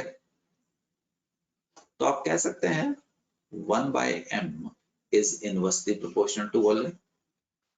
एक ही चीज आ गई ना, वॉल्यूम तो फिक्स ही था, तो जितना मोलर मास ज्यादा था उतना वॉल्यूम क्या था, कम था। कम था। समझ गए बच्चे? Yes Right? सर। ये मैंने आपको पिछली बारी दिया था, intermolecular forces, so that will stay as a homework. ये बॉन्डिंग का टॉपिक यहाँ पे घुसा हुआ है। कोई ये क्या कह रहा है बच्चे, जरा समझाना।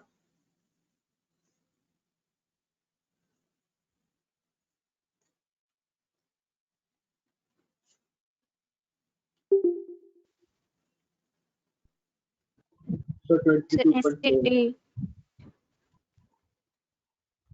बिल्कुल ठीक बोल रहे हो। इससे क्या मतलब होता है? standard temperature. आंसर कितना होगा? 22.4 लीटर। एक और चीज बताओ, ये ओल्ड डेफिनेशन है कि न्यू डेफिनेशन है? So old. और ओल्ड डेफिनेशन। शाबाश, वेरी गुड। तो ये क्या क्वेश्चन आ गया, पढ़ के बताओ। क्लास का यूज करा है। kinetic energy. Thermal motion. Kinetic energy और थर्मल मोशन, बिल्कुल सही बोला बच्चों आपने। तो एक सेकंड, ये थर्मल एनर्जी और काइनेटिक एनर्जी। सदा जो थर्मल एनर्जी होती है, काइनेटिक एनर्जी होता है बेटा, इसी चैप्टर में तेरे को सिखाऊंगा। आपने बोला ना half mv square, so that is equal to बेटा 3/2। थोड़े समय में nRT कर दूंगा, सिंह अभी रटना नहीं है इसको, ठीक है? तो kinetic energy is directly proportional to temperature होती है। तो अगर आपका टेम्परेचर बढ़ेगा तो काइनेटिक एनर्जी बढ़ेगी बेटे। तो दैट इज पॉइंट, बिल्कुल सही बोल रहे हैं, वेरी गुड। अरे यार ये ग्राफ मेरे को समझ नहीं आया, सोच के बताओ। और सोच के बोलना, एकदम जल्दी मत करना, कोई मेडल नहीं मिलने वाली।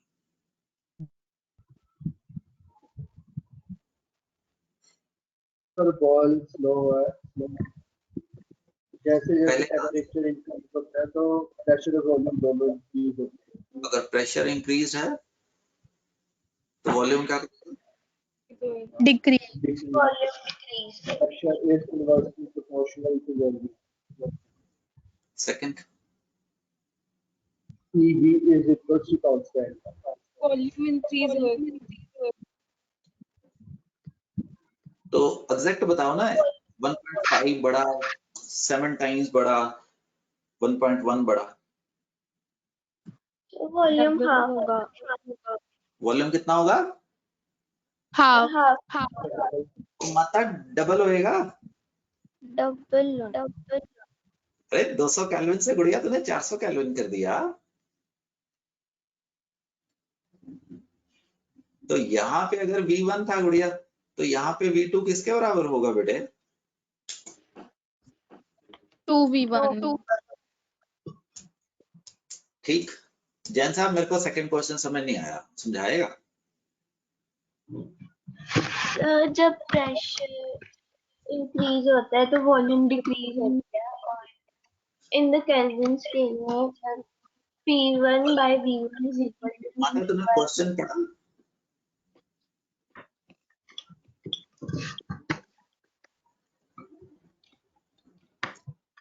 प्रेशर कांस्टेंट रखा है, है।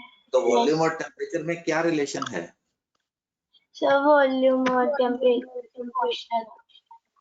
प्रोपोर्शनल है कि डायरेक्टली प्रोपोर्शनल है? प्रोपोर्शनल का मतलब बड़ा, डायरेक्टली प्रोपोर्शनल का मतलब डबल हुआ। Directly proportional. तो पहले ठीक बोला था? No sir. चल इसको देख के बताइए, मेरे को समझ नहीं आ रहा है क्या कहना चाह रहा है। हाँ बेटे, यहाँ पे 2 लीटर है, यहाँ पे 3 मोल है, यहाँ पे ये 3 मोल है तो 3 लीटर है, 30 लीटर। इसका मतलब क्या हुआ? Volume is directly proportional to volume और तो सरदार साहब इसका मतलब 1 मोल कितने के बराबर हुआ? 10 लीटर। 1 लीटर। तो 2 मोल्स कितने लीटर के बराबर होगा? 20 लीटर। 20 liters. तो यहाँ पे कितने मोल्स होंगे? 4.5. 4.5 moles. ये कौन सा लॉ है? Avogadro's law. राइट, गैस उसी तरीके से चेंज करेगी। अब देखो हम एक मजेदार चीज पे पहुंचे, that is known as ideal gas equation. आराम से बैठ जाओ, तुम बहुत इंपॉर्टेंट चीज पे पहुंच रहे हो। This is the mother of all the laws. तो थोड़े समय पहले तुमने मुझे बताया volume is directly proportional to 1/p, Boyle's law. फिर तुमने कराया volume is directly proportional to T। फिर तुमने बताया volume is directly proportional to N। कौन सा लॉ था? Avogadro. हाँ जी। तो गुड़ी देख, तीनों को कंबाइन करने लगा हूं, that is V N T/P आ गया, मानता है? हाँ जी सर।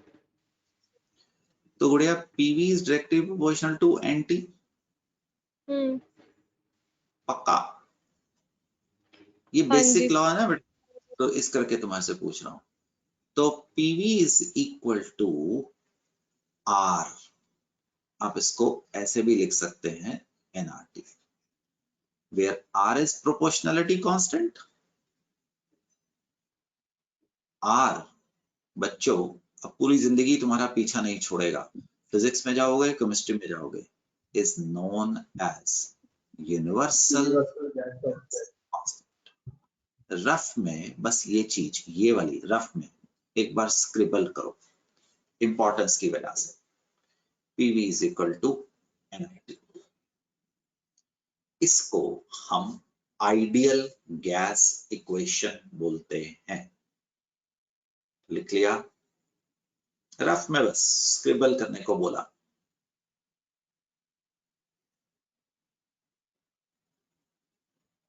पूरी चीज को नहीं कॉपी करना था, सिर्फ PV is equal to NRT copy करना पड़ेगा।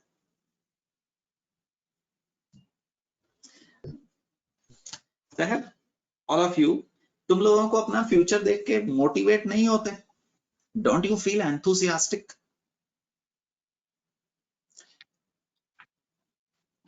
मैं ऐसे लोगों को जानता हूं, ऐसे स्टूडेंट्स को जानता हूं, जैसे मैं आपको भी बता रहा हूं, तो ऐसे कभी उनको भी 25 साल पहले, this was my 32nd year और 30th ईयर टीचिंग, राइट? तो वो लोग सिर्फ कामयाब नहीं है, दुनिया उनको सलाम मारती है, उनके बैंक में सिर्फ पैसा नहीं है, वो एस्टैब्लिश्ड हैं। तो ये आपके साथ होने वाला है, बट याद रखना मैं जिन लोगों की भी बात कर रहा हूँ वो लोग ऑनेस्ट थे पढ़ाई के प्रति। जिन लोगों ने चालू काम किए वो कामयाब नहीं हुए। रिमेंबर अ स्टूडेंट जिसको हम बोलते रहते थे पढ़ ले पढ़ ले पढ़ ले पढ़ ले, बट वो कभी नहीं पढ़ता था, वो महंगा से महंगा फोन पे बैठा रहता था। उसकी, आई एम नॉट जोकिंग, आज के दिन में एक मोबाइल फोन की रिपेयर शॉप है। And I remember many student जो कि आज सुपर स्पेशलिस्ट डॉक्टर हैं, जो साइंटिस्ट हैं, अपने फील्ड के धुरंधर हैं। तो आप अपने नाम के आगे जो मर्जी लिख लो, बट कहीं पे भी आपने पढ़ाई में चालाकी की, चोरी की, तो आपको बहुत मां सरस्वती नुकसान देके जाएगी।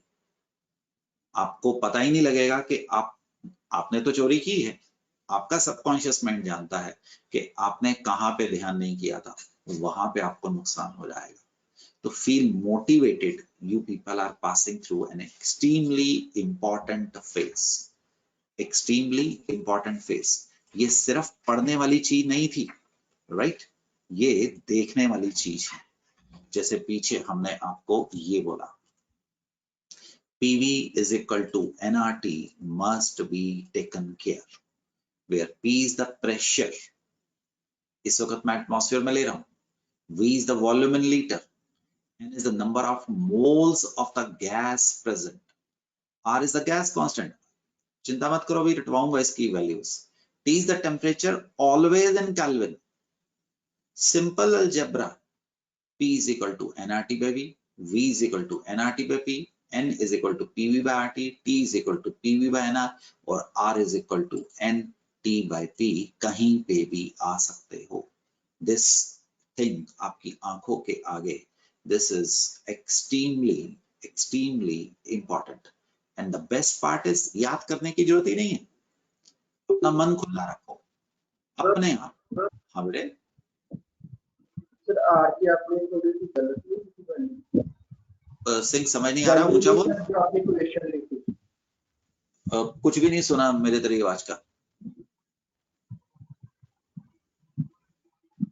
माइक के पास मुंह सर करके ऊंचा। आर पीवी बाय एनटी नहीं आएगा। ओ सिंह वो कुछ भी निकाल लेगा यार, तो जो भी ले ले। PV is equal to NRT, क्या निकालना है? R is equal to PV by NT, समझ गया? वहां जो भी लिखा था उसको अपने आप कर लेना। तो PV is equal to NRT, तो आर किसके बराबर होगा? PV by NT. अच्छा आप ये कह रहे हैं कि ये मैंने उल्टा लिखा होगा, कोई बात नहीं बेटे, तो समझ गया ना, यहां से निकल आएगा। ये वही बात कर रहा था कि टाइपो एरर होगी, हो सकता है, समझ गया? अब सिंह ये चीज ध्यान करने वाली है, ये चीज ध्यान करने वाली है। क्या बोला बेटा तो? आर इज इक्वल टू क्या बोला बेटे? PV by PV by NT. कोई टी स्क्वायर तो कहां से बोला? P is equal to 1 atmosphere STP पे, वॉल्यूम 22.41 लीटर, है ना जी? Number of moles 1 mole, temperature बेटा पार्टी 273। सिंह साहब जब भी इसको सॉल्व करेंगे, ये स्टैंडर्ड है बेटे, 0.0821 एटमॉस्फेयर पर लीटर पर केल्विन पर मोल, राइट? अगर आपने इसको सरदार जी 1 बार में लिया तो याद करिए 22.78 लीटर नहीं करवाया था 106 पेज पे, अभी आता हूं, वो जो एक आपको पेज करवाया था, राइट? एक बार पे 22.4 यहाँ पे 22.71, एक बार पे 22.71, समझ आया? तो अगर मैं यहाँ पे दोस्त 22.71 डाल दूं तो थोड़ी सी वैल्यू चेंज होएगी सिंक, 1 मोल इंटू 273.15 केल्विन, ये वैल्यू आ जाएगी 0.083। एटमॉस्फेयर की जगह पे क्या आ जाएगा? बार पर केल्विन पर मोल, और मैं लीटर भूल गया। अगर आप यहाँ पे 22.41 लीटर की जगह पे 22410 सीसी डालें तो वैल्यू लीटर की जगह पे 1000 से मल्टीप्लाई हो जाएगी, ये वैल्यू लीटर की जगह पे 1000 से मल्टीप्लाई हो जाएगी। So these values are going to change my dear friends, है ना? तो एक सेकंड, कुछ बताना है तो आपको यहाँ पे लेके आ, ठीक? एक सेकंड रुकना बेटे, एक सेकंड, अपनी तरफ से पेन नहीं उठाया था, मुझे लगा ये चेक पड़ेगा, राइट? ये पेज आपको बाद में अपनी वो जो खाली जगह छोड़ी थी वहां पे लिखना है, वैल्यू ऑफ आर।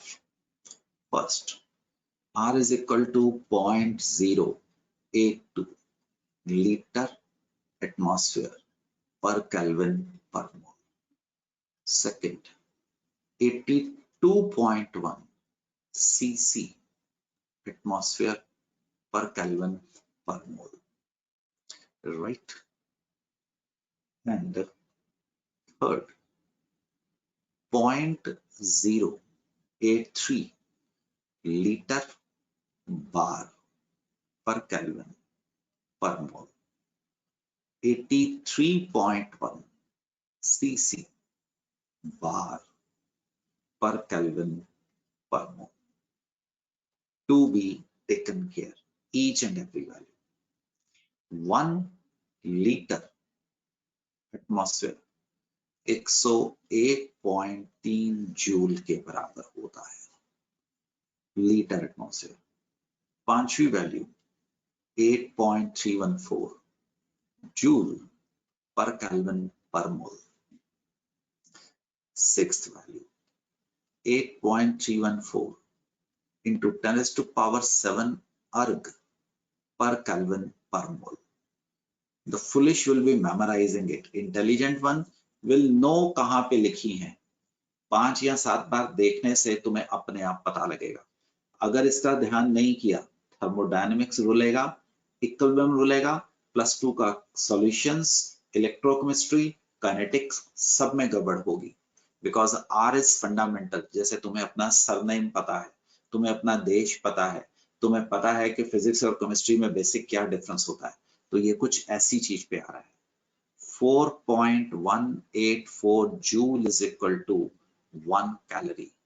तो 1.99 कैलोरी पर केल्विन पर मोल, ये आर की कुछ वैल्यूज हैं. याद करने के लिए मैंने रोका है, समय आने पे इनको यूज किया जाएगा. दैट इज मैं आपको ये कहने की कोशिश कर रहा हूं. You are not suppose to memorise it. कोई फायदा नहीं होने का है. राइट दोबारा देखो, वैल्यूज तो एक अलग चीज हुई है. तो अभी ये एसपी, एक मिनट बेटे मेरे साथ आ जा जरा. ठीक, तो Yes. दीदी बढ़िया याद नहीं करना. जब मैं कहता हूं याद नहीं करता, याद नहीं करना, तो कैसे याद करेगा? किसी ऐसी जगह पे रखेगा जहां पे तेरे को ये फटाफट असेसेबल हो. उससे क्या होगा, 7-8 बार देख ऐसे याद करना है. 7-8 बार जब तू खुद हाथ पैर मारेगा ना, तो अपने आप सीखेगा. और उससे क्या होगा, सदा के लिए सीखेगा. अदरवाइज बेटा रट्टा मारेगा. वो मैंने आपको रोका है. तो बहना P is equal to nRT याद आ गया? Yes, sir. आराम से चल, जो आप बोलेंगे गुड़िया वो मैं लिखूंगा. जब मैं तेरे को बोलता हूं ऐसा, तो मुझे पता है कि तुम्हारा एक ब्राइट फ्यूचर है ना, तो मैं आपको वो उस इज्जत से, उस रिस्पेक्ट से बुलाता हूं. सो दिस इज यू कमांड. अब इसको बढ़ाना, इसको कैसे बढ़ाएगी? ऑनेस्टी से बढ़ाएगी. ऑनेस्टी टुवर्ड्स मेरे लिए नहीं, ऑनेस्टी टुवर्ड्स एजुकेशन. प्रेशर को बिटिया फोर्स पर यूनिट एरिया लिख दूं, कोई प्रॉब्लम No, sir. मतलब लिख सकते हैं. है ना? तो वॉल्यूम हाँ की जी. डायमेंशन बिटिया लेंथ इनटू ब्रेड्थ होती है, चलेगा? चल एक स्टेप Yes. बढ़ा, एक स्टेप बढ़ा लेता हूँ, कोई बात नहीं. तो ये भी तो वही चीज है ऊपर वाली. ये 1 है और ये 2 है. Yes, sir. डायमेंशंस में आ रहा हूँ भैया. फोर्स एरिया की डायमेंशन क्या होगी? लेंथ का स्क्वायर. वॉल्यूम क्या होगी? Yes. लेंथ का क्यूब. यहाँ पे मोल और यहाँ पे केल्विन रख दूं, Kelvin. Yes, sir. तो इसका डॉली तेरे पास फोर्स इनटू एल यानी कि डिस्टेंस आ गया. हाँ जी, sir. फोर्स इनटू डिस्टेंस किसके बराबर होता है बेटा? एनर्जी और वर्क Work डन पर मोल पर केल्विन per आ गया. Kelvin. तभी तो बहन Joule एक वाली per mole per Kelvin. Joule per kelvin per मोल लिख रहा था. Yes, sir. ठीक है ना? एक सेकंड, कुछ करना है तो इसकी आप चिंता ना करिए. इधर देख, तो आर को आपने पीछे लिखा, वही चीज आगे बढ़ा रहा हूं. नेचर ऑफ आर क्या लिखा था? इट इज एनर्जी और Work work done divided course, by mole पर मोल. बिल्कुल बिल्कुल पर. Kelvin. देख रटने वाले तो उसको चल चल के रट मारेंगे. आपके जैसे खास इंसान समझने की कोशिश करेंगे. तुम्हारे पास एक पिस्टन है, इसमें गुड़िया कोई भी गैस है, 1 मोल गैस है. ठीक, कोई भी गैस है, 1 मोल गैस. मान ले कोई भी टेम्परेचर बोल दे, 15 डिग्री बोल दिया, तुम 20 भी बोलते, मेरे को कोई फर्क नहीं पड़ता. हमने ट्रायंगल का मतलब होता है हीट. केमिस्ट्री में ट्रायंगल का मतलब होता है हीट. इसको हीट किया गुड़िया, तो इसका टेम्परेचर 16 डिग्री हो गया. Yes, sir. अगर 16 डिग्री हो गया तो ये इसका जो पिस्टन है वो क्या करेगा? वॉल्यूम बढ़ गया ना, ऊपर चला गया. Yes, sir. तो यहां से यहां जाने पे गैस की एनर्जी इंक्रीज कर गई। हाँ बहना, 8.314 जूल पर केल्विन पर मोल। तेरे को समझ आया? नहीं। कोई बात नहीं, दोबारा करते हैं। इमेजिन ये गैस थी, इसके अंदर मैंने इसका 1 डिग्री टेम्परेचर बढ़ा दिया, तो बहना जो तूने हीट दी है वो गैस की एनर्जी तो बढ़ाएगी, फ्री में थोड़ा कुछ होगा। जो तुमने सुबह नाश्ता किया उसने तुम्हारी एनर्जी तो बढ़ाई थी।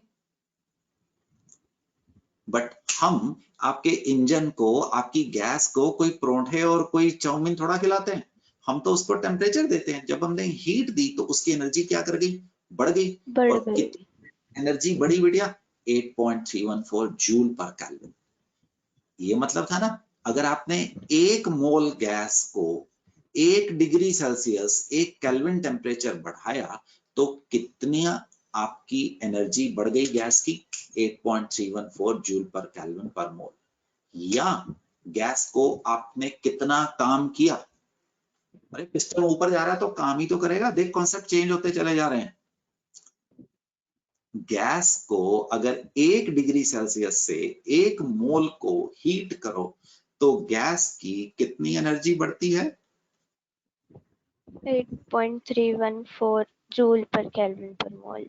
मैं कहता था कल को आपको किसी ने पूछा कि what is going to be the nature of the R, what is right nature of R, मतलब आर है क्या? आप कहेंगे जी R is the work done by the gas or increase in energy of the gas when we heat it by 1 degree Celsius। Kelvin में degree Celsius 1 kelvin होगा तो वो डिग्री सेल्सियस एक ही होता है। by 1 डिग्री सेल्सियस और 1 kelvin अगर आप 1 मोल गैस को हीट करो तो उसकी कितनी एनर्जी बढ़ेगी, कितना वर्क डन उसके ऊपर होगा, इसको हम क्या बोलते हैं? आर बोलते हैं। समझो, ये आपके सारे के सारे ताले खोलने वाला है। एक और चीज देखो, आपको उधर देखने की जरूरत नहीं है, वो वही चीज है जो मैं इधर कर रहा हूं। पीवी इज इक्वल टू किसके बराबर था? एनआरटी। एनआरटी। तो PV is equal to W by M लिख सकता हूं, राइट? नंबर ऑफ सर एक मोल्स। मिनट में देना, बैटरी खत्म होने वाली, मैं जरा चार्जिंग पे लगा दूं। कोई बात नहीं, तब तक हमारे पास कोई और आ जाता है। सहर तुम ज्वाइन कर जाओ। हाँ जी सर। ए गुड़िया, समझ आ गया तेरे को? हाँ जी सर।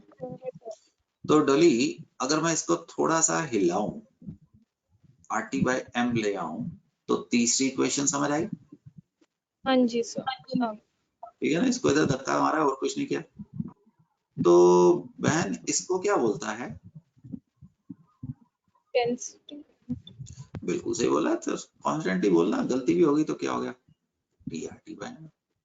अरे ये तो कनेक्ट कर रहा है प्रेशर को मोलर मास से और डेंसिटी से बेटे। समझा? हाँ जी सर। अब देख, आम आदमी और खास आदमी में क्या फर्क होगा? देख क्या लिखा था? P इज इक्वल टू, हाँ जी, DRT by. Suppose if same gas है, temperature is constant। if gas same है, ये चलो गैस भी डिफरेंट कर देते हैं, if T is constant, तो बेटे R तो बोनस है ना, कांस्टेंट। तो PM is equal to D को इधर ले आऊं, R और T समझ आ गया? हाँ जी सर। ये कांस्टेंट है तो ये क्या बन गया कि समय आने पे मैं P1 M1 D1 is equal to P2 M2 D2 लिख सकता हूं, राइट? ये क्यों करवा रहा हूं? क्योंकि न्यूमेरिकल में कन्वर्ट होंगे अगली क्लास में। सपोज यही वाला रिलेशन है। अब T and M are constant. R तो कहेगा मेरे को भी ले लो, मैं तो हमेशा ही कांस्टेंट हूं। तो आपका P by D is equal to RT by M is equal to constant हो गया। Yes, sir. तो ये रिलेशन क्या है? P1 D1 is equal to P2 into, ये अभी थ्योरी चल रही है, थोड़े समय में ये एप्लीकेशन पे आने वाले हैं, तो उस समय आपको ये चीजें मदद करने वाली हैं, हेल्प करने वाली हैं, आप दूसरों से आगे निकल जाएंगे। मैं यहां से आगे अभी नहीं लेके जा रहा हूं, बट अभी के लिए आपको ये क्वेश्चन मैं आपको होमवर्क के रूप में देता हूं, जितने हो सके होंगे करेंगे। नेक्स्ट क्लास में हम यहां से आगे चलने वाले हैं। ये क्वेश्चन आपको 4 या 5 मैं होमवर्क के रूप में दे रहा हूं, ये वाले, ठीक। 16th और ये वाला कोशिश करो, कोई बात नहीं, बट मैं अपने आप इनको अगली क्लास में आपको करवा दूंगा। But you must try whatever we have discussed. काफी है आज के लिए, हमने बहुत किया है। अगली क्लास में तुम्हें कुछ मेन कॉन्सेप्ट पे ले जाऊंगा, पे लोड की तरफ लेके जाऊंगा, राइट। जब तुम ये 2 क्वेश्चन कर लोगे तो मतलब छा गए तुम लोग, है ना। But that will be all application coming in the next class. फिर हम आपको एक डाल्टन्स लॉ की तरफ लेके जाएंगे। PV is equal to NRT की एप्लीकेशन अगली क्लास में करेंगे। आप तब तक कोशिश करिएगा जो आज मैंने करवाया है। Once Dalton's law is there, हम एक और इम्पॉर्टेंट लॉ में घुसेंगे, that is going to be known as Graham's law. जिस समय ये हमारा डिस्कस हो जाएगा, तब मैं चैप्टर का 50% पोर्शन खत्म कर पाऊंगा। PV is equal to NRT, Charles law, Graham's law, ये सब लॉ, डाल्टन्स लॉ। फिर हम चले जाएंगे आइडियल या नॉन आइडियल इक्वेशंस की तरफ, गैसेस की तरफ। दैट विल बी चैप्टर का एक सेकंड हाफ आने वाला है, और आने वाला टॉपिक और इंटरेस्टिंग हो जाएगा। ग्राहम्स लॉ और डाल्टन्स लॉ जैसे ही आप हिट करने वाले हैं। सो माय डियर फ्रेंड्स, बहुत सारा काम, बहुत सारा होमवर्क आप लोगों को दिया गया है। Don't keep it pending. We will continue from applications of PV is equal to NRT in the next class. Good luck.